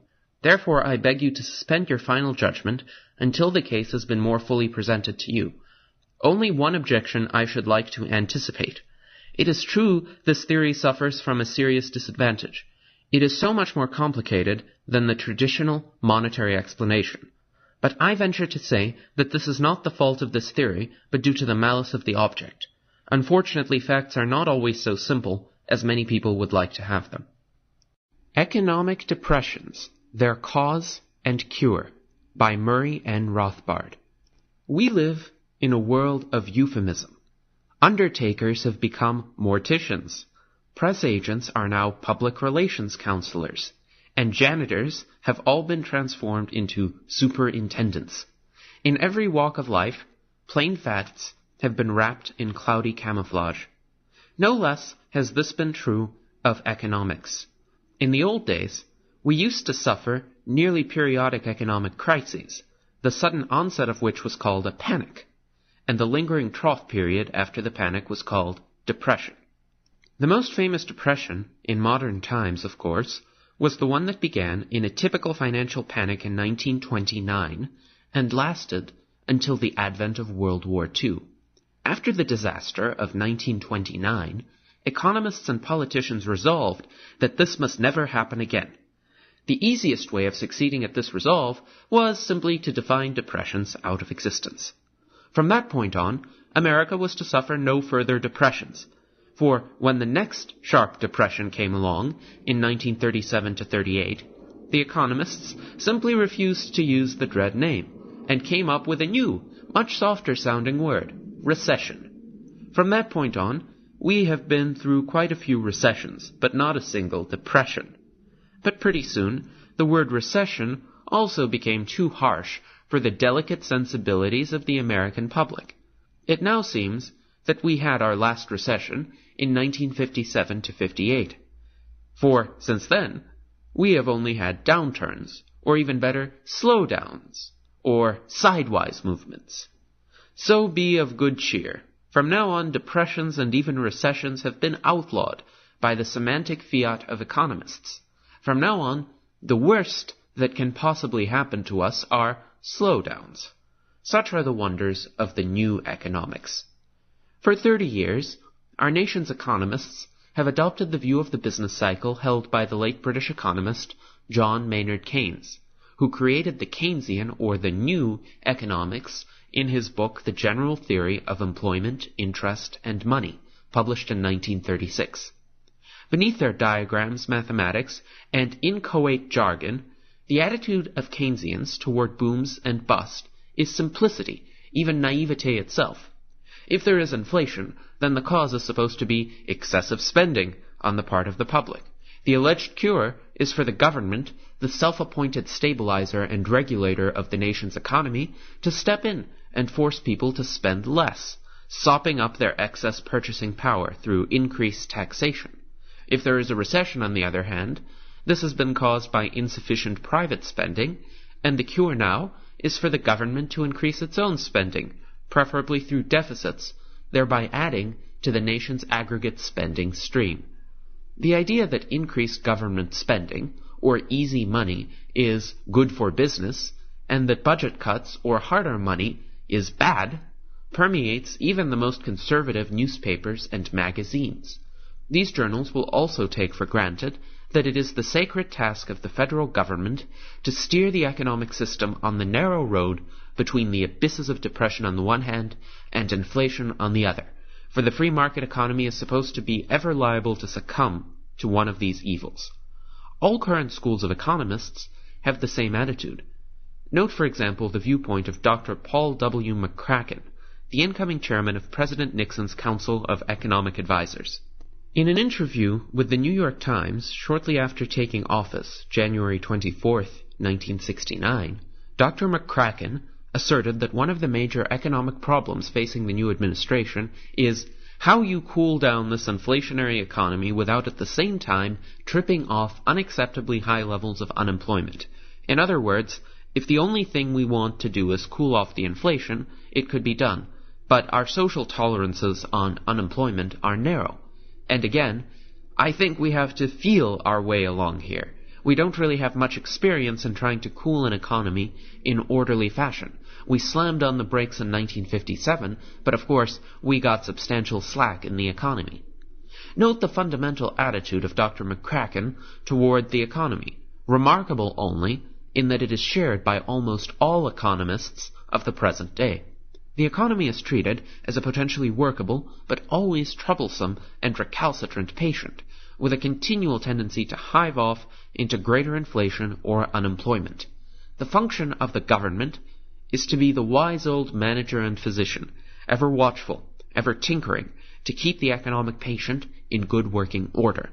In any case, here the economic patient is clearly supposed to be the subject, and the government as physician the master. It was not so long ago that this kind of attitude and policy was called socialism, but we live in a world of euphemism, and now we call it by far less harsh labels such as moderation or enlightened free enterprise. We live and learn. What then are the causes of periodic depressions? Must we always remain agnostic about the causes of booms and busts? Is it really true that business cycles are rooted deep within the free market economy, and that therefore some form of government planning is needed if we wish to keep the economy within some kind of stable bounds? Do booms and then busts just simply happen, or does one phase of the cycle flow logically from the other? The current fashionable attitude toward the business cycle stems actually from Karl Marx. Marx saw that before the Industrial Revolution, in approximately the late 18th century, there were no regularly recurring booms and depressions. There would be a sudden economic crisis whenever some king made war or confiscated the property of his subject, but there was no sign of the peculiarly modern phenomena of general and fairly regular swings in business fortunes, of expansions and contractions. Since these cycles also appeared on the scene at about the same time as modern industry, Marx concluded that business cycles were an inherent feature of the capitalist market economy. All the various current schools of economic thought, regardless of their other differences and the different causes they attribute to the cycle, agree on this vital point, that these business cycles originate somewhere deep within the free market economy. The market economy is to blame. Karl Marx believed that the periodic depressions would get worse and worse until the masses would be moved to revolt and destroy the system, while the modern economists believe that the government can successfully stabilize depressions and the cycle. But all parties agree that the fault lies deep within the market economy, and that if anything can save the day, it must be some form of massive government intervention.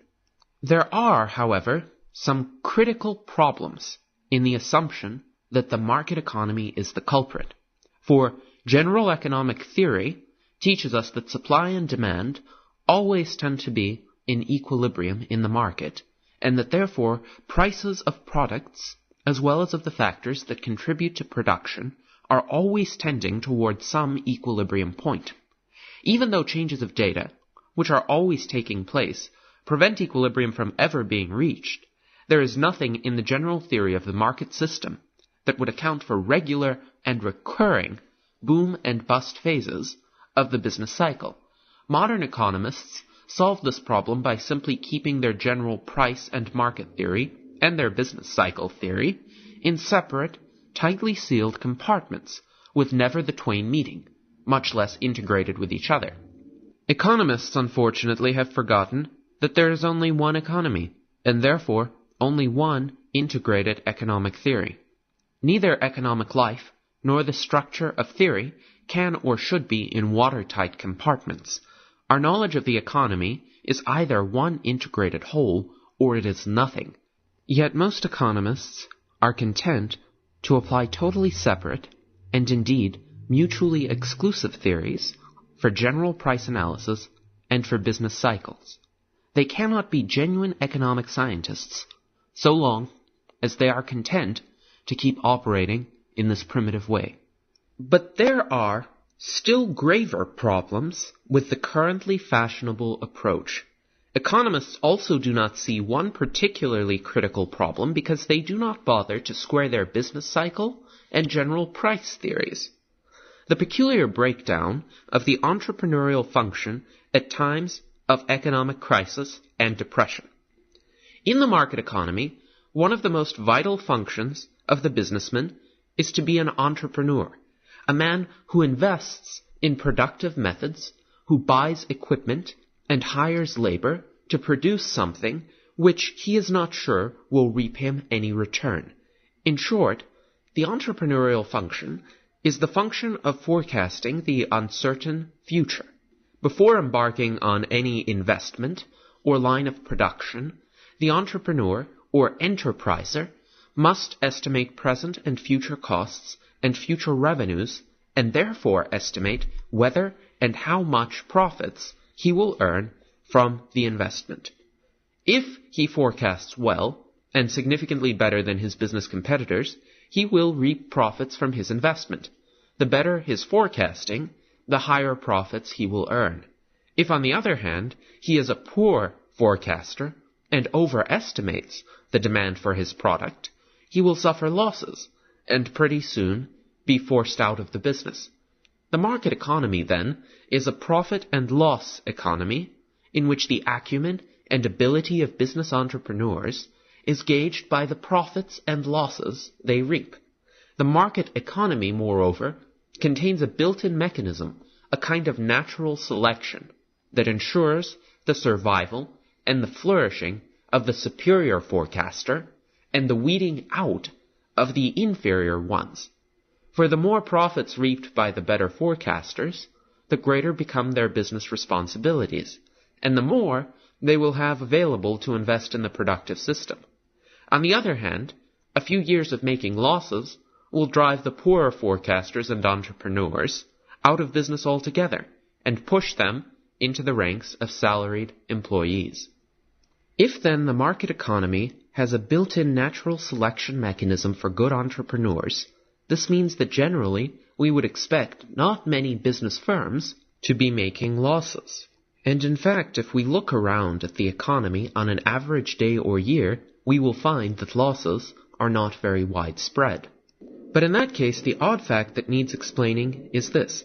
How is it that periodically, in times of the onset of depressions, and especially in steep depressions, the business world suddenly experiences a massive cluster of severe losses?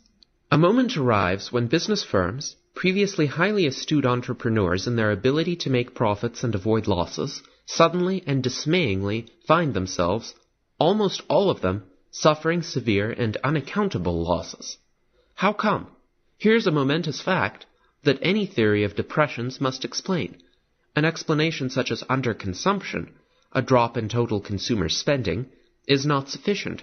For one thing, because what needs to be explained is why businessmen, able to forecast all manner of previous economic changes and developments, proved themselves totally and catastrophically unable to forecast this alleged drop in consumer demand.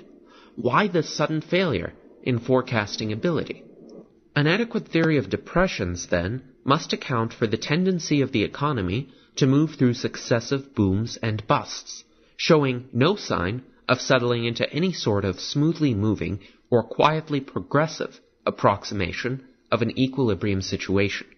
In particular, a theory of depression must account for the mammoth cluster of errors which appears swiftly and suddenly at a moment of economic crisis, and lingers through the depression period until recovery. And there is a third universal fact that a theory of the cycle must account for.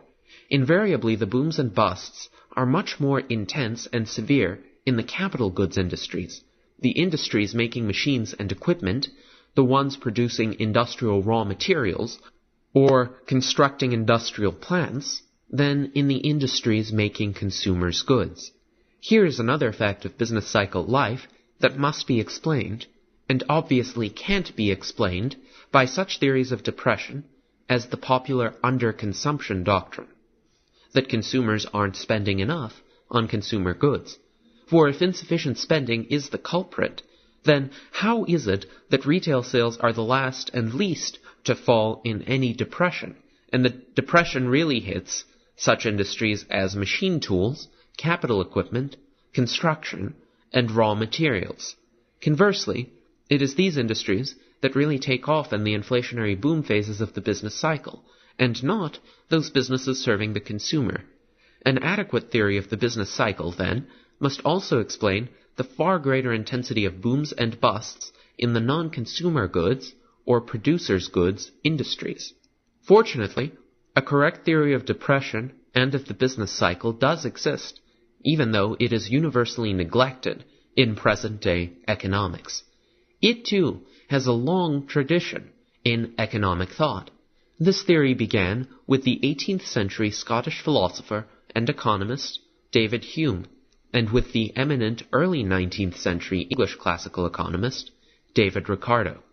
Essentially, these theorists saw that another crucial institution had developed in the mid-18th century alongside the industrial system.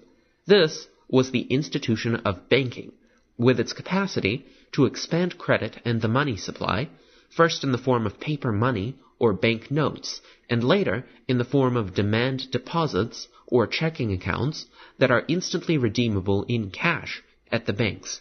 It was the operations of these commercial banks which, these economists saw, held the key to the mysterious recurrent cycles of expansion and contraction, of boom and bust, that had puzzled observers since the mid-18th century. The Ricardian analysis of the business cycle went something as follows. The natural monies emerging as such on the world free market are useful commodities, generally gold and silver. If money were confined simply to these commodities, then the economy would work in the aggregate as it does in particular markets, a smooth adjustment of supply and demand, and therefore no cycles of boom and bust. But the injection of bank credit adds another crucial and disruptive element, for the banks expand credit, and therefore bank money, in the form of notes or deposits, which are theoretically redeemable on demand in gold, but in practice clearly are not. For example, if a bank has 1,000 ounces of gold in its vaults, and it issues instantly redeemable warehouse receipts for 2,500 ounces of gold, then it clearly has issued 1,500 ounces more than it can possibly redeem. But so long as there is no concerted run on the bank to cash in these receipts, its warehouse receipts function on the market as equivalent to gold, and therefore the bank has been able to expand the money supply of the country by 1,500 gold ounces. The banks, then, happily begin to expand credit, for the more they expand credit, the greater will be their profits. This results in the expansion of the money supply within a country, say England. As the supply of paper and bank money in England increases, the money incomes and expenditures of Englishmen rise, and the increased money bids up prices of English goods. The result is inflation and a boom within the country. But this inflationary boom, while it proceeds on its merry way, sows the seeds of its own demise. For, as English money supply and incomes increase, Englishmen proceed to purchase more goods from abroad. Furthermore, as English prices goes up, English goods begin to lose their competitiveness with the products of other countries which have not inflated or have been inflating to a lesser degree. Englishmen begin to buy less at home and more abroad, while foreigners buy less in England and more at home. The result is a deficit in the English balance of payments, with English exports falling sharply behind imports. But if imports exceed exports, this means that money must flow out of England to foreign countries. And what money will this be? Surely not English banknotes or deposits, for Frenchmen or Germans or Italians have little or no interest in keeping their funds locked up in English banks. These foreigners will therefore take their banknotes and deposits and present them to the English banks for redemption in gold, and gold will be the type of money that will tend to flow persistently out of the country as the English inflation proceeds on its way. But this means that English bank credit money will be more and more pyramiding on top of a dwindling gold base in the English bank vaults. As the boom proceeds, our hypothetical bank will expand its warehouse receipts issued from, say, 2,500 ounces to 4,000 ounces, while its gold base dwindles to, say, 800. As this process intensifies, the banks will eventually become frightened. For the banks, after all, are obligated to redeem their liabilities in cash, and their cash is flowing out rapidly as their liabilities pile up. Hence, the banks will eventually lose their nerve, stop their credit expansion, and in order to save themselves, contract their bank loans outstanding. Often this retreat is precipitated by bankrupting runs on the banks touched off by the public, who had also been getting increasingly nervous about the ever more shaky condition of the nation's banks. The bank contraction reverses the economic picture. Contraction and bust follow boom. The banks pull in their horns, and businesses suffer as the pressure mounts for debt repayment and contraction. The fall in the supply of bank money, in turn, leads to a general fall in English prices. As money supply and incomes fall, and English prices collapse, English goods become relatively more attractive in terms of foreign products, and the balance of payments reverses itself, with exports exceeding imports. As gold flows into the country, and as bank money contracts on top of an expanding gold base, the condition of the banks becomes much sounder. This, then, is the meaning of the depression phase of the business cycle. Note that it is a phase that comes out of, and inevitably comes out of, the preceding expansionary boom. It is the preceding inflation that makes the depression phase necessary. We can see, for example, that the depression is the process by which the market economy adjusts, throws off the excesses and distortions of the previous inflationary boom, and reestablishes a sound economic condition. The depression is the unpleasant but necessary reaction to the distortions and excesses of the previous boom. Why then does the next cycle begin? Why do business cycles tend to be recurrent and continuous? Because when the banks have pretty well recovered and are in a sounder condition, they are then in a confident position to proceed to their natural path of bank credit expansion, and the next boom proceeds on its way, sowing the seeds for the next inevitable bust. But if banking is the cause of the business cycle, aren't the banks also a part of the private market economy? And can't we therefore say that the free market is still the culprit, if only in the banking segment of that free market? The answer is no, for the banks, for one thing, would never be able to expand credit in concert were it not for the intervention and encouragement of government. For if the banks were truly competitive, any expansion of credit by one bank would quickly pile up the debts of that bank in its competitors, and its competitors would quickly call upon the expanding bank for redemption in cash. In short, a bank's rivals will call upon it for redemption in gold or cash in the same way as do foreigners, except that the process is much faster and would nip any incipient inflation in the bud before it got started. Banks can only expand comfortably in unison when a central bank exists, essentially a governmental bank, enjoying a monopoly of government business and a privileged position imposed by government over the entire banking system. It is only when central banking got established that the banks were able to expand for any length of time, and the familiar business cycle got underway in the modern world. The central bank acquires its control over the banking system by such governmental measures as making its own liabilities legal tender for all debts and receivable in taxes, granting the central bank monopoly of the issue of bank notes as contrasted to deposits. In England, the Bank of England, the governmentally established central bank, had a legal monopoly of banknotes in the London area, or through the outright forcing of banks to use the central bank as their client for keeping their reserves of cash, as in the United States and its Federal Reserve System. Not that the banks complain about this intervention, for it is the establishment of central banking that makes long-term bank credit expansion possible, since the expansion of central banknotes provides added cash reserves for the entire banking system and permits all the commercial banks to expand their credit together. Central banking works like a cozy compulsory bank cartel to expand the bank's liabilities, and the banks are now able to expand on a larger base of cash in the form of central banknotes as well as gold. So now we see at last that the business cycle is brought about not by any mysterious failings of the free market economy, but quite the opposite, by systematic intervention by government in the market process. Government intervention brings about bank expansion and inflation, and, when the inflation comes to an end, the subsequent depression adjustment comes into play.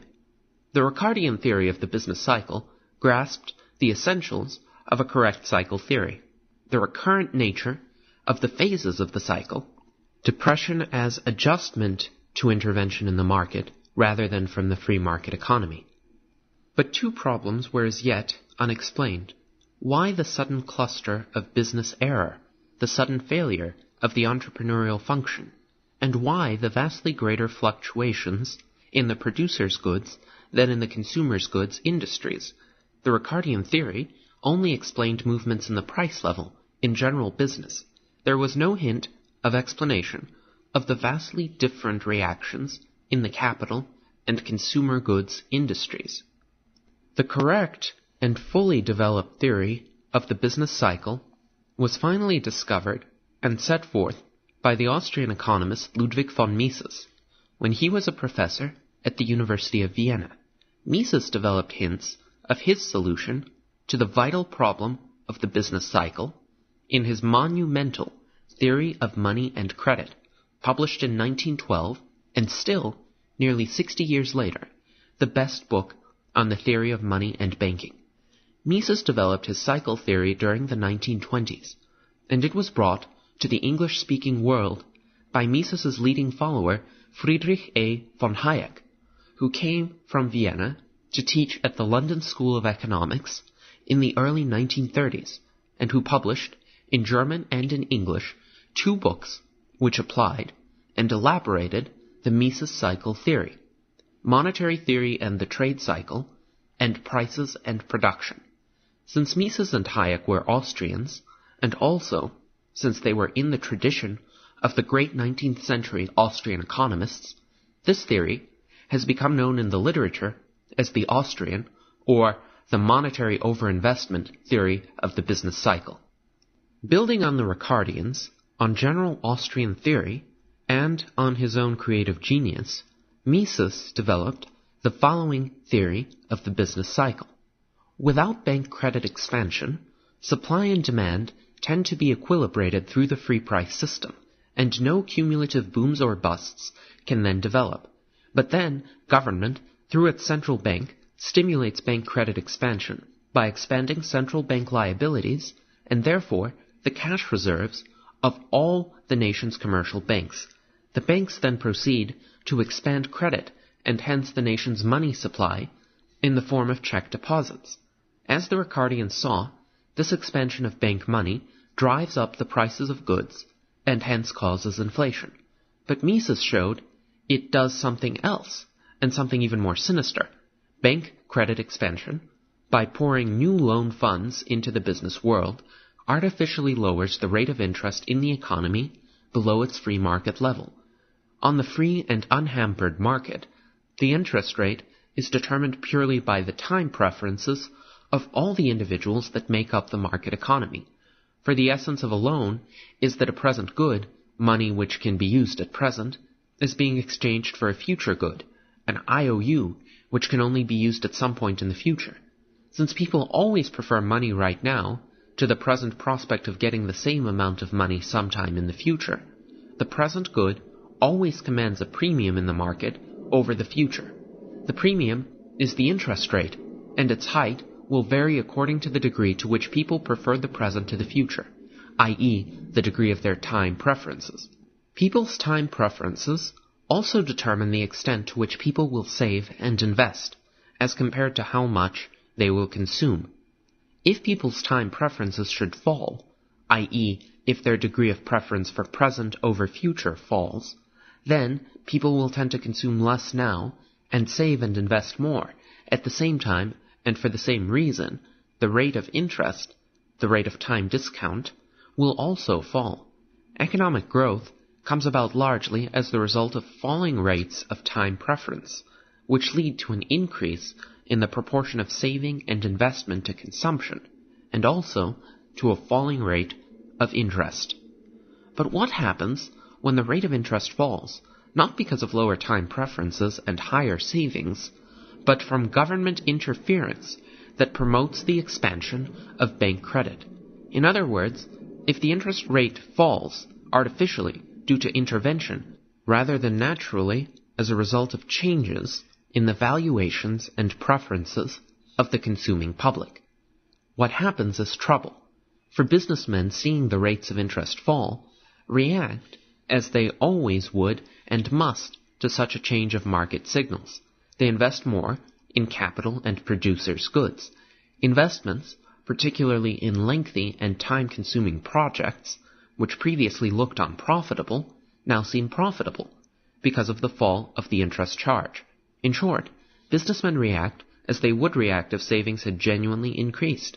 They expand their investment in durable equipment, in capital goods, in industrial raw material, in construction, as compared to their direct production of consumer goods.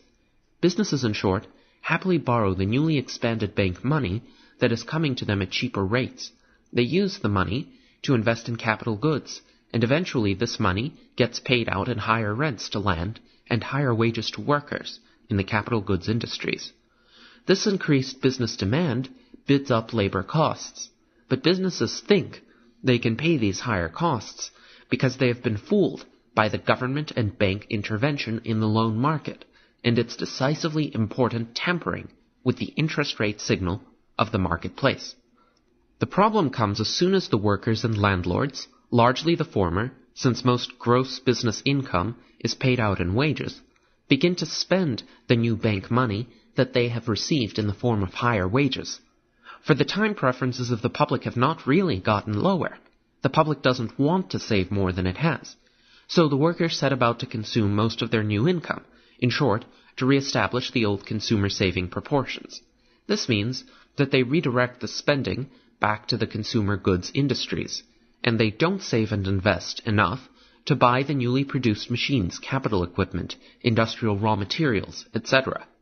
This all reveals itself as a sudden sharp and continuing depression in the producers' goods industries.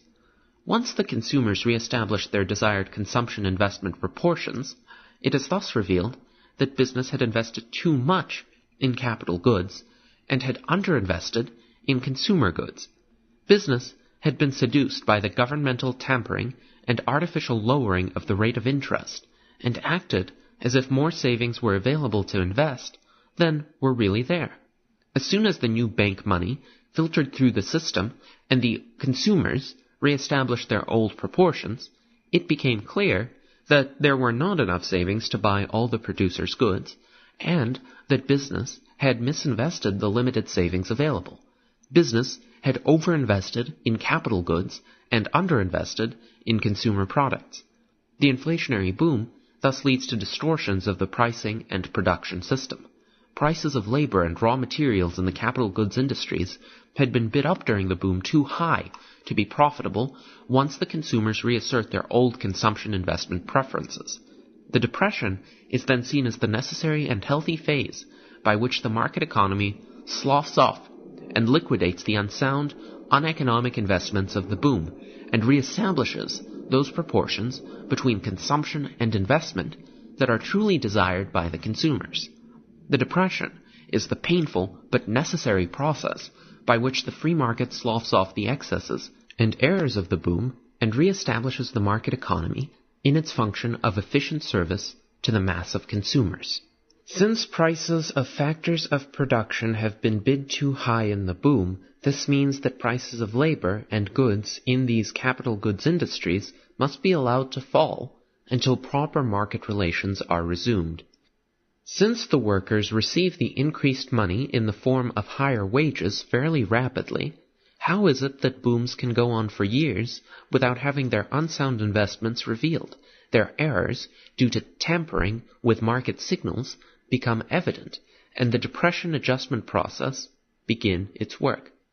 The answer is that booms would be very short-lived if the bank credit expansion and subsequent pushing of the rate of interest below the free market level were a one-shot affair. But the point is that the credit expansion is not one shot. It proceeds on and on, never giving consumers the chance to re-establish their preferred proportions of consumption and saving, never allowing the rise in costs in the capital goods industries to catch up to the inflationary rise in prices. Like the repeated doping of a horse, the boom is kept on its way and ahead of its inevitable comeuppance by repeated doses of the stimulant of bank credit. It is only when bank credit expansion must finally stop, either because the banks are getting into a shaky condition or because the public begins to balk at the continuing inflation, that retribution finally catches up with the boom. As soon as credit expansion stops, then the piper must be paid, and the inevitable readjustments liquidate the unsound overinvestments of the boom with the reassertion of a greater proportionate emphasis on consumers' goods production. Thus, the Misesian theory of the business cycle accounts for all of our puzzles. The repeated and recurrent nature of the cycle, the massive cluster of entrepreneurial error, the far greater intensity of the boom and bust in the producers' goods industries. Mises, then, pinpoints the blame for the cycle on inflationary bank credit expansion propelled by the intervention of government and its central bank. What does Mises say should be done, say by government, once the depression arrives? What is the governmental role in the cure of depression? In the first place, government must cease inflating as soon as possible. It is true that this will inevitably bring the inflationary boom abruptly to an end, and commence the inevitable recession or depression. But the longer the government waits for this, the worse the necessary adjustments will have to be. The sooner the depression readjustment is gotten over with, the better. This means also that the government must never try to prop up unsound business situations. It must never bail out or lend money to business firms in trouble. Doing this will simply prolong the agony and convert a sharp and quick depression phase into a lingering and chronic disease. The government must never try to prop up wage rates or prices of producers' goods. Doing so will prolong and delay indefinitely the completion of the depression adjustment process. It will cause indefinite and prolonged depression and mass unemployment in the vital capital goods industries. The government must not try to inflate again in order to get out of the depression, for even if this reinflation succeeds, it will only sow greater trouble later on. The government must do nothing to encourage consumption, and it must not increase its own expenditures, for this will further increase the social consumption investment ratio. In fact, cutting the government budget will improve the ratio. What the economy needs is not more consumption spending but more saving in order to validate some of the excess investments of the boom. Thus, what the government should do, according to the Misesian analysis of the Depression, is absolutely nothing. It should, from the point of view of economic health and ending the Depression as quickly as possible, maintain a strict hands-off laissez-faire policy. Anything it does will delay and obstruct the adjustment process of the market.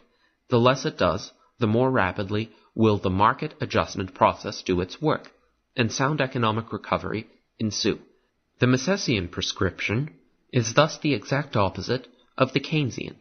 It is for the government to keep absolute hands off the economy and to confine itself to stopping its own inflation and to cutting its own budget. It has today been completely forgotten, even among economists, that the Misesian explanation and analysis of the Depression gained great headway precisely during the Great Depression of the 1930s, the very depression that is always held up to advocates of the free market economy as the greatest single and catastrophic failure of laissez-faire capitalism. It was no such thing. 1929 was made inevitable by the vast bank credit expansion throughout the Western world during the 1920s, a policy deliberately adopted by the Western governments, and most importantly, by the Federal Reserve System in the United States.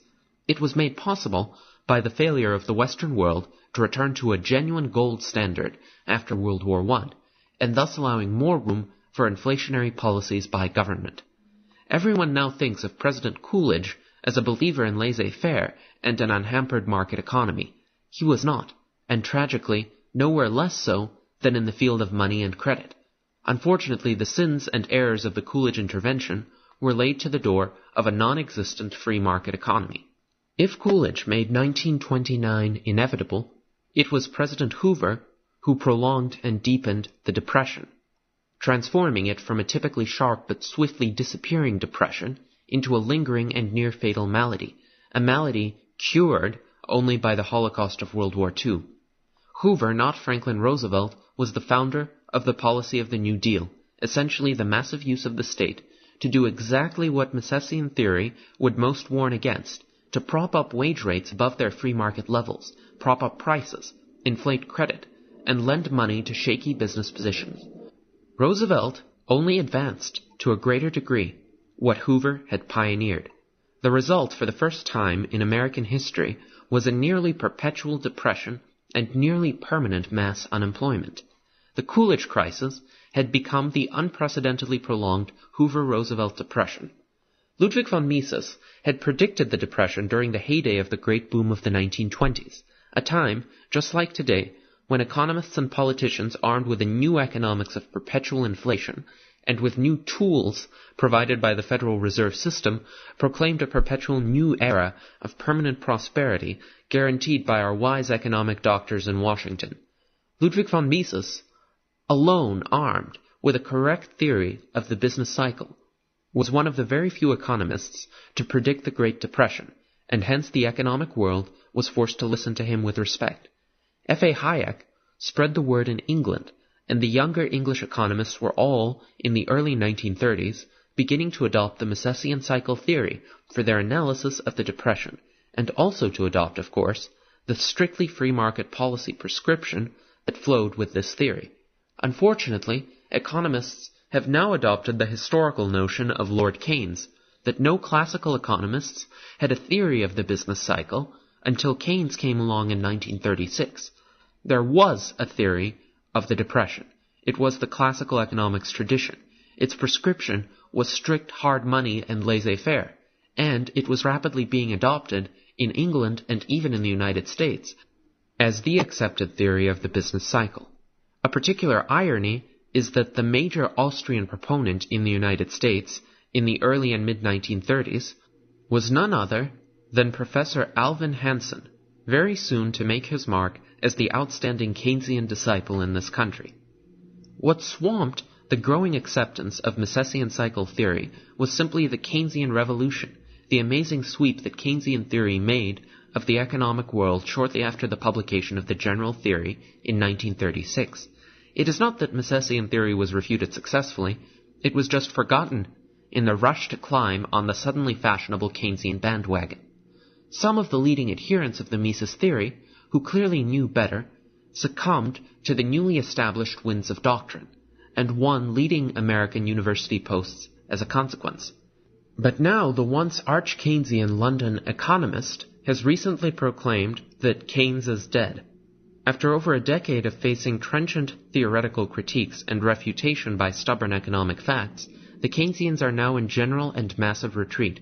Once again, the money supply and bank credit are being grudgingly acknowledged to play a leading role in the cycle. The time is ripe for a rediscovery, a renaissance of the Mises theory of the business cycle. It can come none too soon. If it ever does, the whole concept of a Council of Economic Advisers would be swept away, and we would see a massive retreat of government from the economic sphere. But for all this to happen, the world of economics, and the public at large, must be made aware of the existence of an explanation of the business cycle that has lain neglected on the shelf for all too many tragic years. Can we still avoid inflation? By Friedrich A. Hayek. In one sense, the question asked in the title of this lecture is purely rhetorical.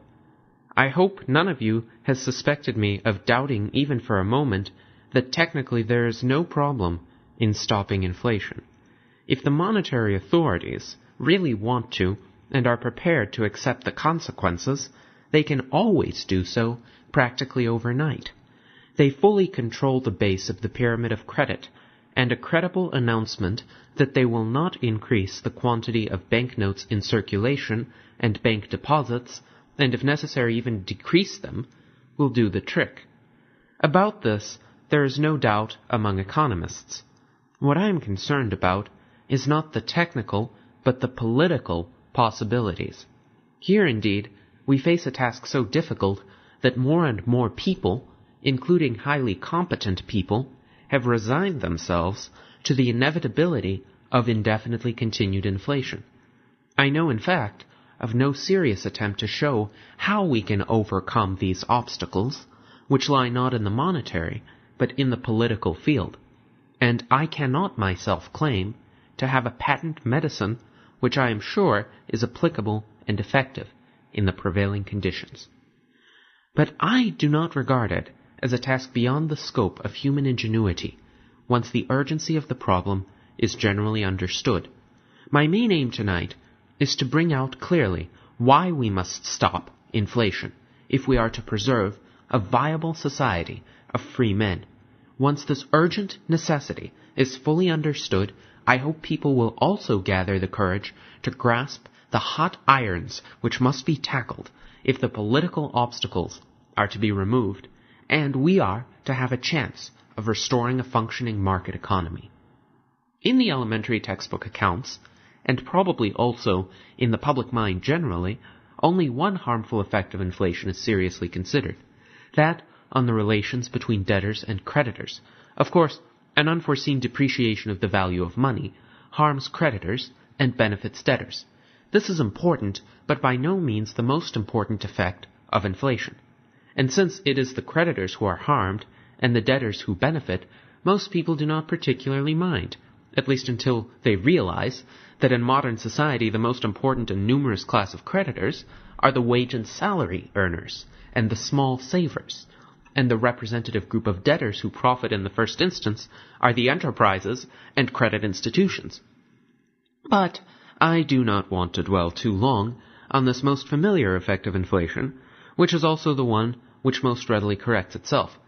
20 years ago, I still had some difficulty to make my students believe that if an annual rate of price increase of 5% were generally expected, we should have rates of interest of 9 to 10% or more. There still seem to be a few people who have not yet understood that rates of this sort are bound to last so long as inflation continues. Yet, so long as this is the case, and the creditors understand that only part of their gross return is net return, at least short-term lenders have comparatively little ground for complaint, even though long-term creditors, such as the owners of government loans and other debentures, are partly expropriated. There is, however, another more devious aspect of this process, which I must at least briefly mention at this point. It is that it upsets the reliability of all accounting practices and is bound to show spurious profits much in excess of true gains. Of course, a wise manager could allow for this also, at least in a general way, and treat as profits only what remains after he has taken into account the depreciation of money as affecting the replacement costs of his capital. But the tax inspector will not permit him to do so, and insist on taxing all the pseudo-profits. Such taxation is simply confiscation of some of the substance of capital, and in the case of a rapid inflation may become a very serious matter. But all this is familiar ground, matters of which I merely wanted to remind you before turning to the less conspicuous, but for that very reason more dangerous effects of inflation. The whole conventional analysis, reproduced in most textbooks, proceeds as if a rise in average prices meant that all prices rise at the same time by more or less the same percentage, or that this at least was true of all prices determined currently on the market, leaving out only a few prices fixed by decree or long-term contracts, such as public utility rates, rents, and various conventional fees. But this is not true or even possible.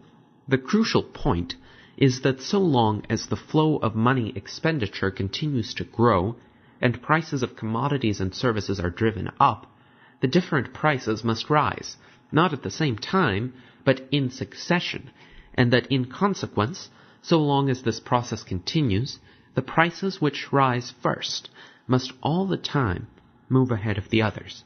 This distortion of the whole price structure will disappear only some time after the process of inflation has stopped. This is a fundamental point which the master of all of us, Ludwig von Mises, has never tired from emphasizing for the past 60 years. It seems nevertheless necessary to dwell upon it at some length, since, as I recently discovered with some shock, it is not appreciated and even explicitly denied by one of the most distinguished living economists.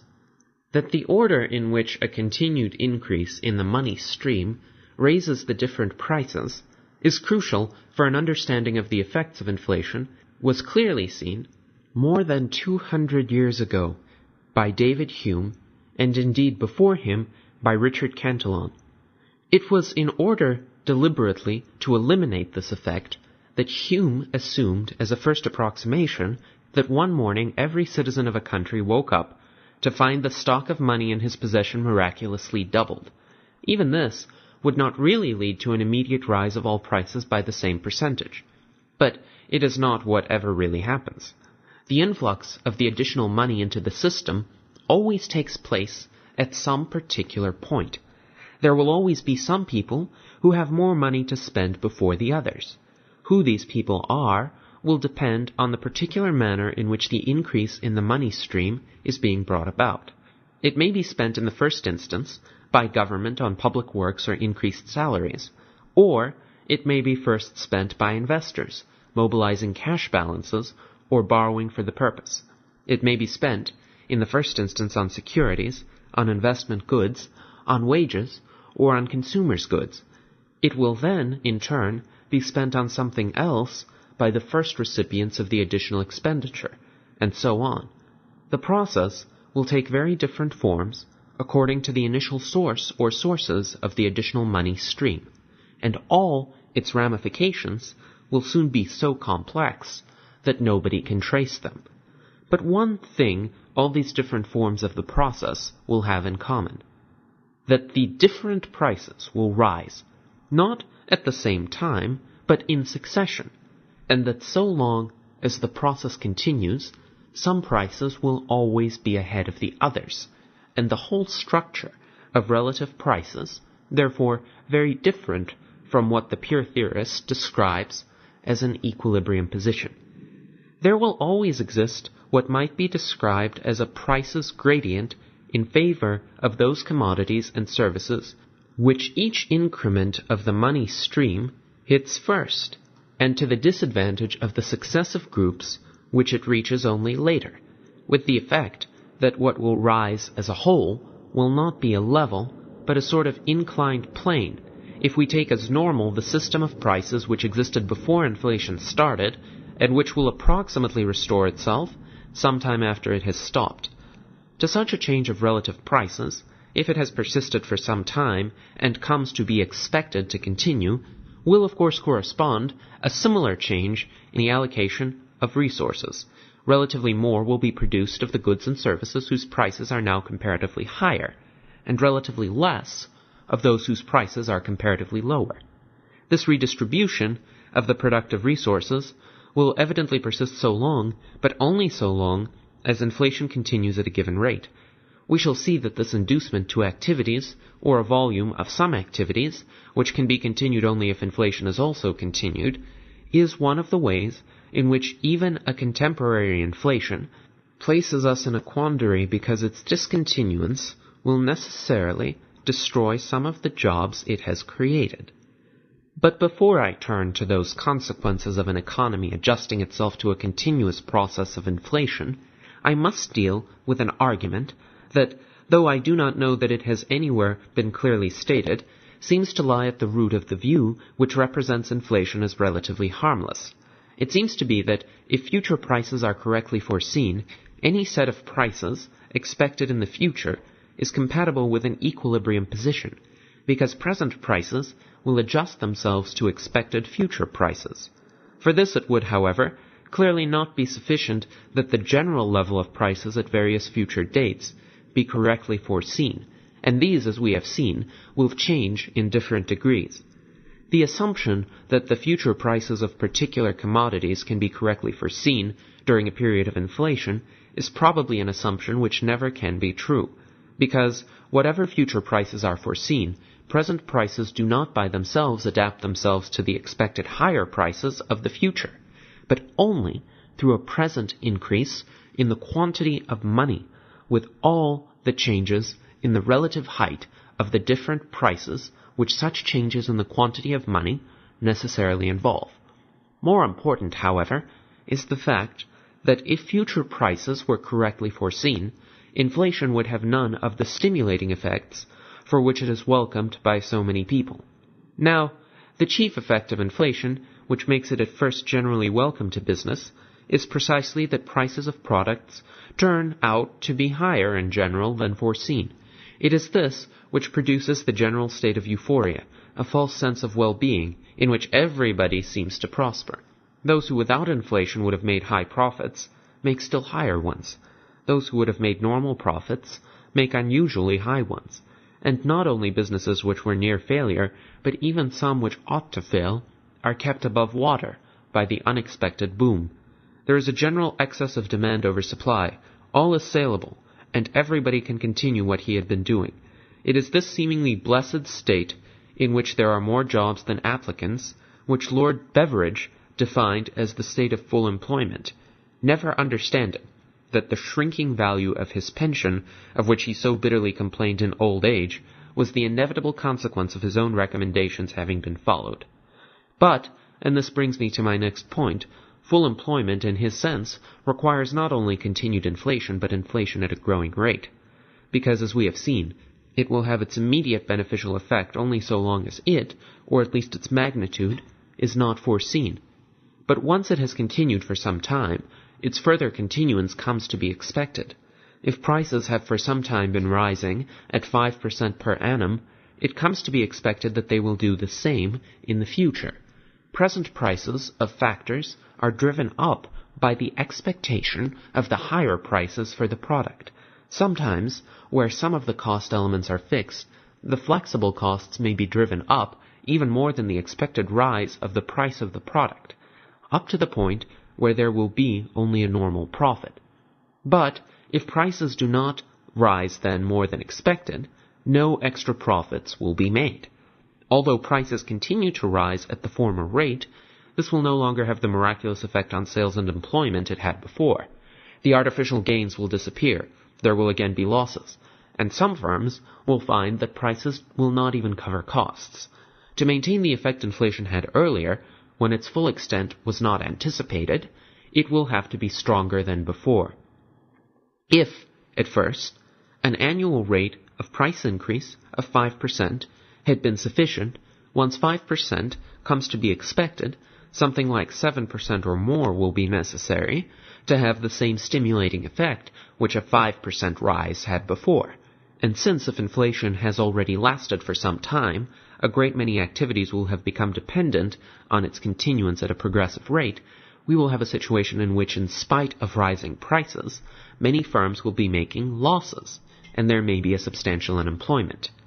Depression with rising prices is a typical consequence of a mere breaking of the increase in the rate of inflation once the economy has become geared to a certain rate of inflation. All this means that unless we are prepared to accept constantly increasing rates of inflation, which in the end would have to exceed any assignable limit, inflation can always give only a temporary fillip to the economy, but must not only cease to have a stimulating effect, but will always leave us with a legacy of postponed adjustments and new maladjustments which make our problem more difficult. Please note that I am not saying that once we embark on inflation, we are bound to be drawn into a galloping hyperinflation. I do not believe this to be true. All I am contending is that if we wanted to perpetuate the peculiar prosperity and job-creating effects of inflation, we would have to progressively step it up, and must never stop increasing its rate. That this is so has been empirically confirmed by the great German inflation of the early 1920s. So long as that increased at a geometrical rate, there was indeed, except towards the end, practically no unemployment. But till then, every time merely the increase of the rate of inflation slowed down, unemployment rapidly assumed major proportions. I do not believe we shall follow that path, at least not so long as tolerably responsible people are at the helm, though I'm not quite so sure that a continuance of the monetary policies of the last decade may not sooner or later create a position in which less responsible people will be put into command. But this is not yet our problem. What we are experiencing is still only what in Britain is known as the stop-go policy, in which from time to time the authorities get alarmed and try to break, but only with the result that even before the rise of prices has been brought to a stop, unemployment begins to assume threatening proportions, and the authorities feel forced to resume expansion. This sort of thing may go on for quite some time, but I am not sure that the effectiveness of relatively minor doses of inflation in rekindling the boom is not rapidly decreasing. The one thing which I will admit has surprised me about the boom of the last 20 years is how long the effectiveness of resumed expansion in restarting the boom has lasted. My expectation was that this power of getting investment underway by a little more credit expansion would much sooner exhaust itself, and it may well be that we have now reached that point, but I am not sure. We may well have another 10 years of stop-go policy ahead of us, probably with decreasing effectiveness of the ordinary measures of monetary policy, and longer intervals of recessions. Within the political framework and the prevailing state of opinion, the present chairman of the Federal Reserve Board will probably do as well as can be expected by anybody. But the limitations imposed upon him by circumstances beyond his control, and to which I shall have to turn in a moment, may well greatly restrict his ability of doing what we would like to do. On an earlier occasion on which several of you were present, I have compared the position of those responsible for monetary policy after a full employment policy has been pursued for some time to holding a tiger by the tail. It seems to me that these two positions have more in common than is comfortable to contemplate. Not only would the tiger tend to run faster and faster, and the movement bumpier and bumpier as one is dragged along, but also the prospective effects of letting go become more and more frightening as the tiger becomes more enraged. That one is soon placed in such a position is the central objection against allowing inflation to run on for some time. Another metaphor that has often been justly used in this connection is the effects of drug taking. The early pleasant effects and the later necessity of a bitter choice constitute indeed a similar dilemma. Once placed in this position, it is tempting to rely on palliatives and be content with overcoming short-term difficulties, without ever facing the basic trouble about which those solely responsible for monetary policy indeed can do little. Before I proceed with this main point, however, I must still say a few words about the alleged indispensability of inflation as a condition of rapid growth. We shall see that modern developments of labor union policies in the highly industrialized countries may there indeed have created a position in which both growth and a reasonably high and stable level of employment may, so long as those policies continue, make inflation the only effective means of overcoming the obstacles created by them. But this does not mean that inflation is, in normal conditions, and especially in less developed countries, required or even favorable for growth. None of the great industrial powers of the modern world has reached its position in periods of depreciating money. British prices in 1914 were, so far as meaningful comparisons can be made over such long periods, just about where they had been 200 years before, and American prices in 1939 were also at about the same level as at the earliest point of time for which we have data, 1749. Though it is largely true that world history is a history of inflation, the few success stories we find are on the whole the stories of countries and periods which have preserved a stable currency, and in the past, a deterioration of the value of money has usually gone hand in hand with economic decay. There is, of course, no doubt that temporarily the production of capital goods can be increased by what is called forced saving, that is, credit expansion can be used to direct a greater part of the current services of resources to the production of capital goods. At the end of such a period, the physical quantity of capital goods existing will be greater than it would otherwise have been. Some of this may be a lasting gain. People may get houses in return for what they were not allowed to consume. But I am not so sure that such a forced growth of the stock of industrial equipment always makes a country richer. That is, the value of its capital stock will afterwards be greater, or by its assistance all-round productivity be increased more than would otherwise have been the case. If investment was guided by the expectation of a higher rate of continued investment, or a lower rate of interest, or a higher rate of real wages, which all come to the same thing, in the future than in fact will exist, this higher rate of investment may have done less to enhance overall productivity than a lower rate of investment would have done if it had taken more appropriate forms. This I regard as a particularly serious danger for underdeveloped countries that rely on inflation to step up the rate of investment. The regular effect of this seems to me to be that a small fraction of the workers of such countries is equipped with an amount of capital per head much larger than it can hope within the foreseeable future to provide for all its workers, and that the investment of the larger total in consequence does less to raise the general standard of living than a smaller total more widely and evenly spread would have done. Those who counsel underdeveloped countries to speed up the rate of growth by inflation seem to me wholly irresponsible to an almost criminal degree. The one condition which on Keynesian assumptions makes inflation necessary to secure a full utilization of resources, namely the rigidity of wage rates determined by labor unions, is not present there, and nothing I have seen of the effects of such policies, be it in South America, Africa, or Asia, can change my conviction that in such countries inflation is entirely and exclusively damaging, producing a waste of resources and delaying the development of that spirit of rational calculation which is the indispensable condition of the growth of an efficient market economy. The whole Keynesian argument for an expansionist credit policy rests entirely and completely on the existence of that union-determined level of money wages which is characteristic of the industrially advanced countries of the West, but is absent in underdeveloped countries and for different reasons less marked in countries like Japan and Germany. It is only for those countries where, as it is said, money wages are rigid downward and are constantly pushed up by union pressure that a plausible case can be made that a high level of employment can be maintained only by continuous inflation, and I have no doubt that we will get this so long as those conditions persist.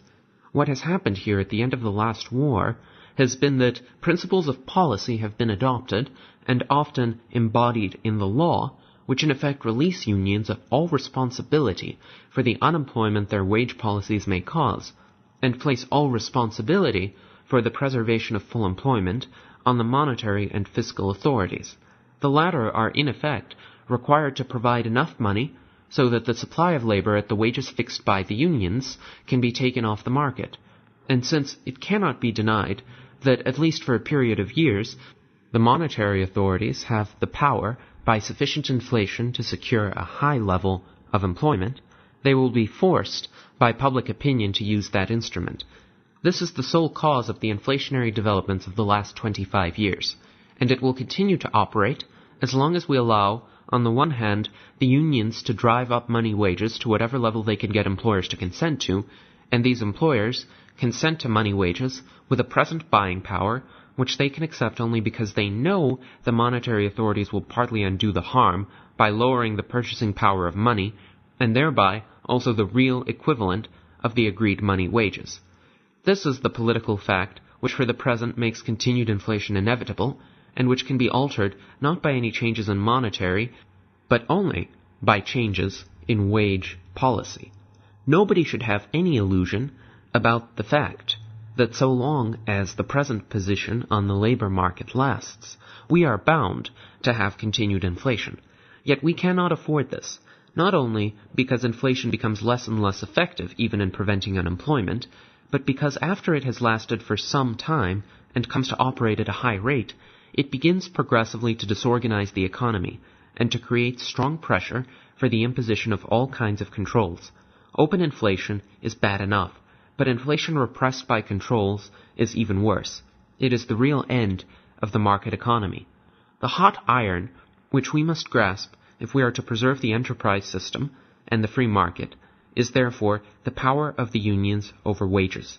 Unless wages, and particularly the relative wages in the different industries, are again subjected to the forces of the market and become truly flexible, in particular groups downwards as well as upwards, there is no possibility for a non-inflationary policy. A very simple consideration shows that if no wage is allowed to fall, all the changes in relative wages which become necessary must be brought about by all the wages, except those who tend to fall relatively most being adjusted upwards. This means that practically all money wages must rise if any change in the wage structure is to be brought about. Yet a labor union conceding a reduction of the wages of its members appears today to be an impossibility. Nobody, of course, gains from this situation, since the rise in money wages must be offset by a depreciation of the value of money if no unemployment is to be caused. It seems, however, a built-in necessity of that determination of wages by collective bargaining by industrial or craft unions, plus a full employment policy. I believe that so long as this fundamental issue is not resolved, there is little to be hoped from any improvement of the machinery of monetary control. But this does not mean that the existing arrangements are satisfactory. They have been designed precisely to make it easier to give in to the necessities determined by the wage problem, i.e., to make it easier for each country to inflate. The gold standard has been destroyed chiefly because it was an obstacle to inflation.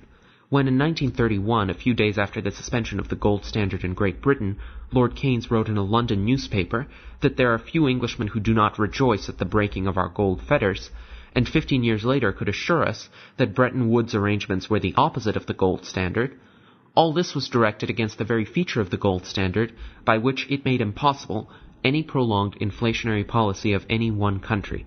And though I am not sure that the gold standard is the best conceivable arrangement for that purpose, it has been the only one that has been fairly successful in doing so. It probably has many defects, but the reason for which it has been destroyed was not one of them. What has been put into its place is no improvement. If, as I have recently heard it explained by one of the members of the original Bretton Woods group, their aim was to place the burden of adjustment of international balances exclusively on the surplus countries, it seems to me the result of this must be continued international inflation. But I only mention this in conclusion to show that if we are to avoid continued worldwide inflation, we also need a different international monetary system. Yet, the time when we can profitably think about this will be only after the leading countries have solved their internal problems.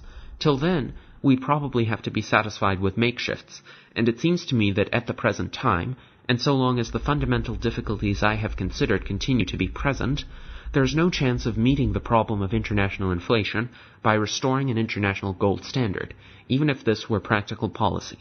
The central problem which must be solved before we can hope for a satisfactory monetary order is the problem of wage determination. The Austrian Theory, a Summary, by Roger W. Garrison.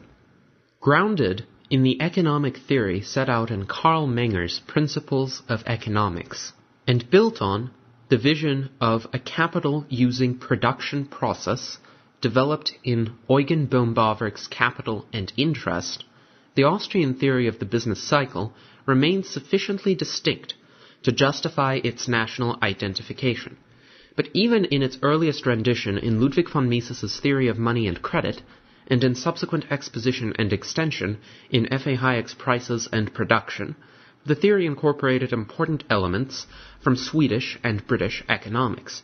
Knut Wicksel's Interest and Prices, which showed how prices respond to a discrepancy between the bank rate and the real rate of interest, provided the basis for the Austrian account of the misallocation of capital during the boom.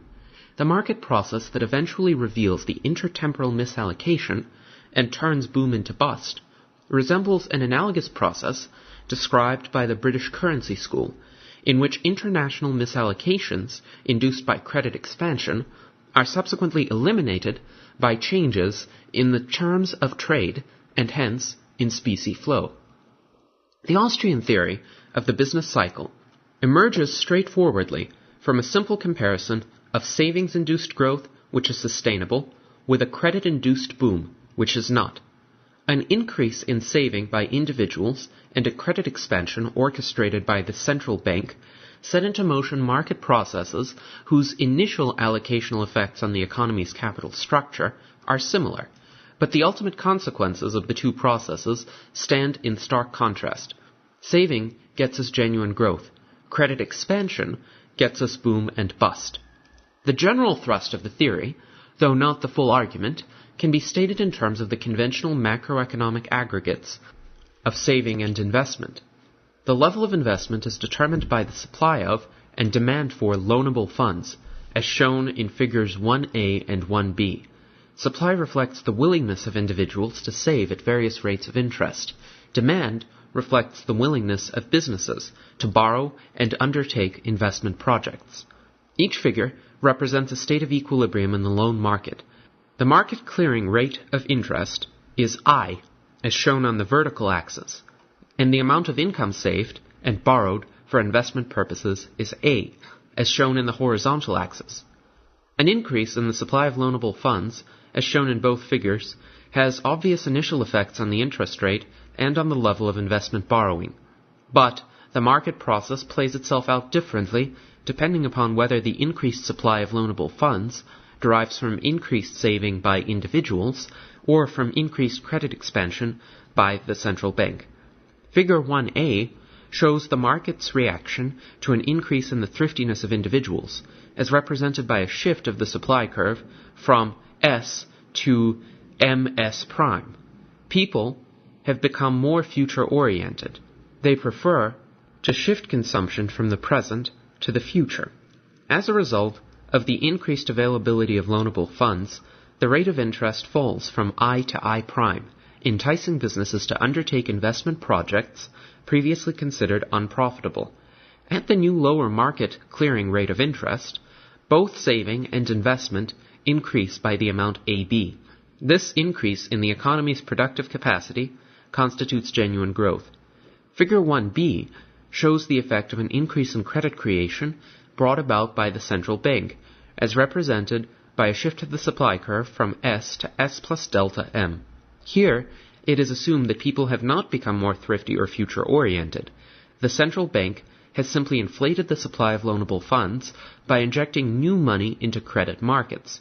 As the market clearing rate of interest falls from I to I prime, businesses are enticed to increase investment by the amount AB, while genuine saving actually falls by the amount AC. Padding the supply of loanable funds with newly created money holds the interest rate artificially low and drives a wedge between saving and investment. The low bank rate of interest has stimulated growth in the absence of any new saving. The credit-induced artificial boom is inherently unsustainable and is followed inevitably by a bust as investment falls back into line with saving. Even in this simple loanable funds framework, many aspects of the Austrian theory of the business cycle are evident. The natural rate of interest is the rate that equates saving and investment. The bank rate diverges from the natural rate as a result of credit expansion. When new money is injected into credit markets, the injection effects, which the Austrian theorists emphasize over price-level effects, take the form of too much investment, and actual investment in excess of desired saving, negative B, constitutes what Austrian theorists call forced saving. Other significant aspects of the Austrian theory of the business cycle can be identified only after the simple concept of investment, represented in figures 1a and 1b, is replaced by the Austrian vision of a multi-stage time-consuming production process. The rate of interest governs not only the level of investment, but also the allocation of resources within the investment sector. The economy's intertemporal structure of production consists of investment sub-aggregates, which are defined in terms of their temporal relationship to the consumer goods they help to produce. Some stages of production, such as research and development and resource extraction, are temporally distant from the output of consumer goods. Other stages, such as wholesale and retail operations, are temporally close to final goods in the hands of consumers. As implied by standard calculations of discounted factor values, interest rate sensitivity increases with the temporal distance of the investment sub-aggregate, or stage of production, from final consumption. The interest rate governs the intertemporal pattern of resource allocation. For an economy to exhibit equilibrating tendencies over time, the intertemporal pattern of resource allocation must adjust to changes in the intertemporal pattern of consumption preferences. An increase in the rate of saving implies a change in the preferred consumption pattern such that planned consumption is shifted from the near future to the remote future. A savings-induced decrease in the rate of interest favors investment over current consumption, as shown in figures 1a and 1b. Further, and more significant in Austrian theorizing, it favors investment in more durable over less durable capital, and in capital suited for temporally more remote rather than less remote stages of production. These are the kinds of changes within the capital structure that are necessary to shift output from the near future to the more remote future in conformity with changing intertemporal consumption preferences. The shift of capital away from final output, and hence the shift of output towards the more remote future, can also be induced by credit creation. However, the credit-induced decrease in the rate of interest engenders a disconformity between intertemporal resource usage and intertemporal consumption preferences. Market mechanisms that allocate resources within the capital structure are imperfect enough to permit substantial intertemporal disequilibria, but the market process that shifts output from the near to the more remote future when savings preferences have not changed is bound to be ill-fated. The spending pattern of income earners clashes with the production decisions that generated their income. The intertemporal mismatch between earning and spending patterns eventually turns boom into bust. More specifically, the artificially low rate of interest that triggered the boom eventually gives way to a high real rate of interest as overcommitted investors bid against one another for increasingly scarce resources. The bust, which is simply the market's recognition of the unsustainability of the boom, is followed by liquidation and capital restructuring, through which production activities are brought back into conformity with consumption preferences. Mainstream macroeconomics bypasses all issues involving intertemporal capital structure by posing a simple inverse relationship between aggregate net investment and the interest rate. The investment aggregate is typically taken to be interest inelastic in the context of short-run macroeconomic theory and policy prescription, and interest elastic in the context of long-run growth. Further, the very simplicity of this formulation suggests that expectations, which are formulated in the light of current and anticipated policy prescriptions, can make or break policy effectiveness. The Austrian theory recognizes that whatever the interest elasticity of the conventionally defined investment aggregate, the impact of interest rate movements on the structure of capital is crucial to the maintenance of intertemporal equilibrium. Changes within the capital structure may be significant even when the change in net investment is not, and those structural changes can be equilibrating or disequilibrating, depending on whether they are savings-induced or credit-induced, or more generally, depending on whether they are preference-induced or policy-induced. Further, the very complexity of the interplay between preferences and policy within a multi-stage intertemporal capital structure suggests that market participants cannot fully sort out and hedge against the effects of policy on product and factor prices. In mainstream theory, a change in the conventionally defined investment aggregate not accommodated by an increase in saving, commonly identified as overinvestment and represented as negative B in Figure 1b, is often downplayed on both theoretical and empirical grounds. In Austrian theory, the possibility of overinvestment is recognized, but the central concern is with the more complex and insidious malinvestment, not represented at all in Figure 1b, which involves the intertemporal misallocation of resources within the capital structure. Conventionally, business cycles are marked by changes in employment and in total output. The Austrian theory suggests that the boom and bust are more meaningfully identified with intertemporal allocations of resources within the economy's capital structure, followed by liquidation and capital restructuring.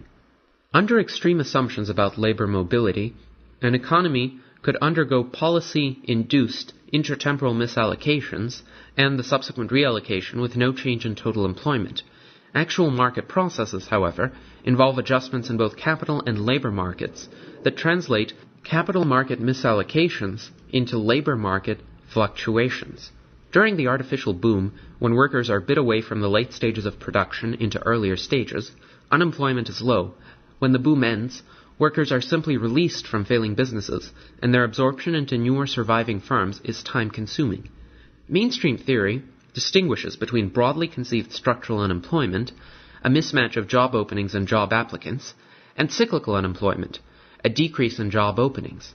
In the Austrian view, cyclical unemployment is, at least initially, a particular kind of structural unemployment. The credit-induced restructuring of capital has created too many jobs in the early stages of production. A relatively high level of unemployment, ushered in by the bust, involves workers whose subsequent employment prospects depend on reversing the credit-induced capital restructuring. The Austrian theory allows for the possibility that while malinvested capital is being liquidated and reabsorbed elsewhere in the economy's intertemporal capital structure, unemployment can increase dramatically as reduced incomes and reduced spending feed upon one another. The self-aggravating contraction of economic activity was designated as a secondary depression by the Austrians, to distinguish it from the structural maladjustment that in their view is the primary problem. By contrast, mainstream theories, particularly Keynesianism, which ignore the intertemporal capital structure, deal exclusively with the downward spiral. Questions of policy and institutional reform are answered differently by Austrian and mainstream economists because of the difference in focus as between intertemporal misallocations and downward spirals. The Austrians, who see the intertemporal distortion of the capital structure as the more fundamental problem, recommend monetary reform aimed at avoiding credit-induced booms, Hard money and decentralized banking are key elements of the Austrian reform agenda. Mainstream macroeconomists take structural problems, intertemporal or otherwise, to be completely separate from the general problem of demand deficiency and the periodic problem of downward spirals of demand and income. Their policy prescriptions, which include fiscal and monetary stimulants aimed at maintaining economic expansion, are seen by the Austrians as the primary source of intertemporal distortions of the capital structure. Although the purging in the 1930s of capital theory from macroeconomics consigned the Austrian theory of the business cycle to a minority view, a number of economists working within the Austrian tradition continue the development of capital-based macroeconomics.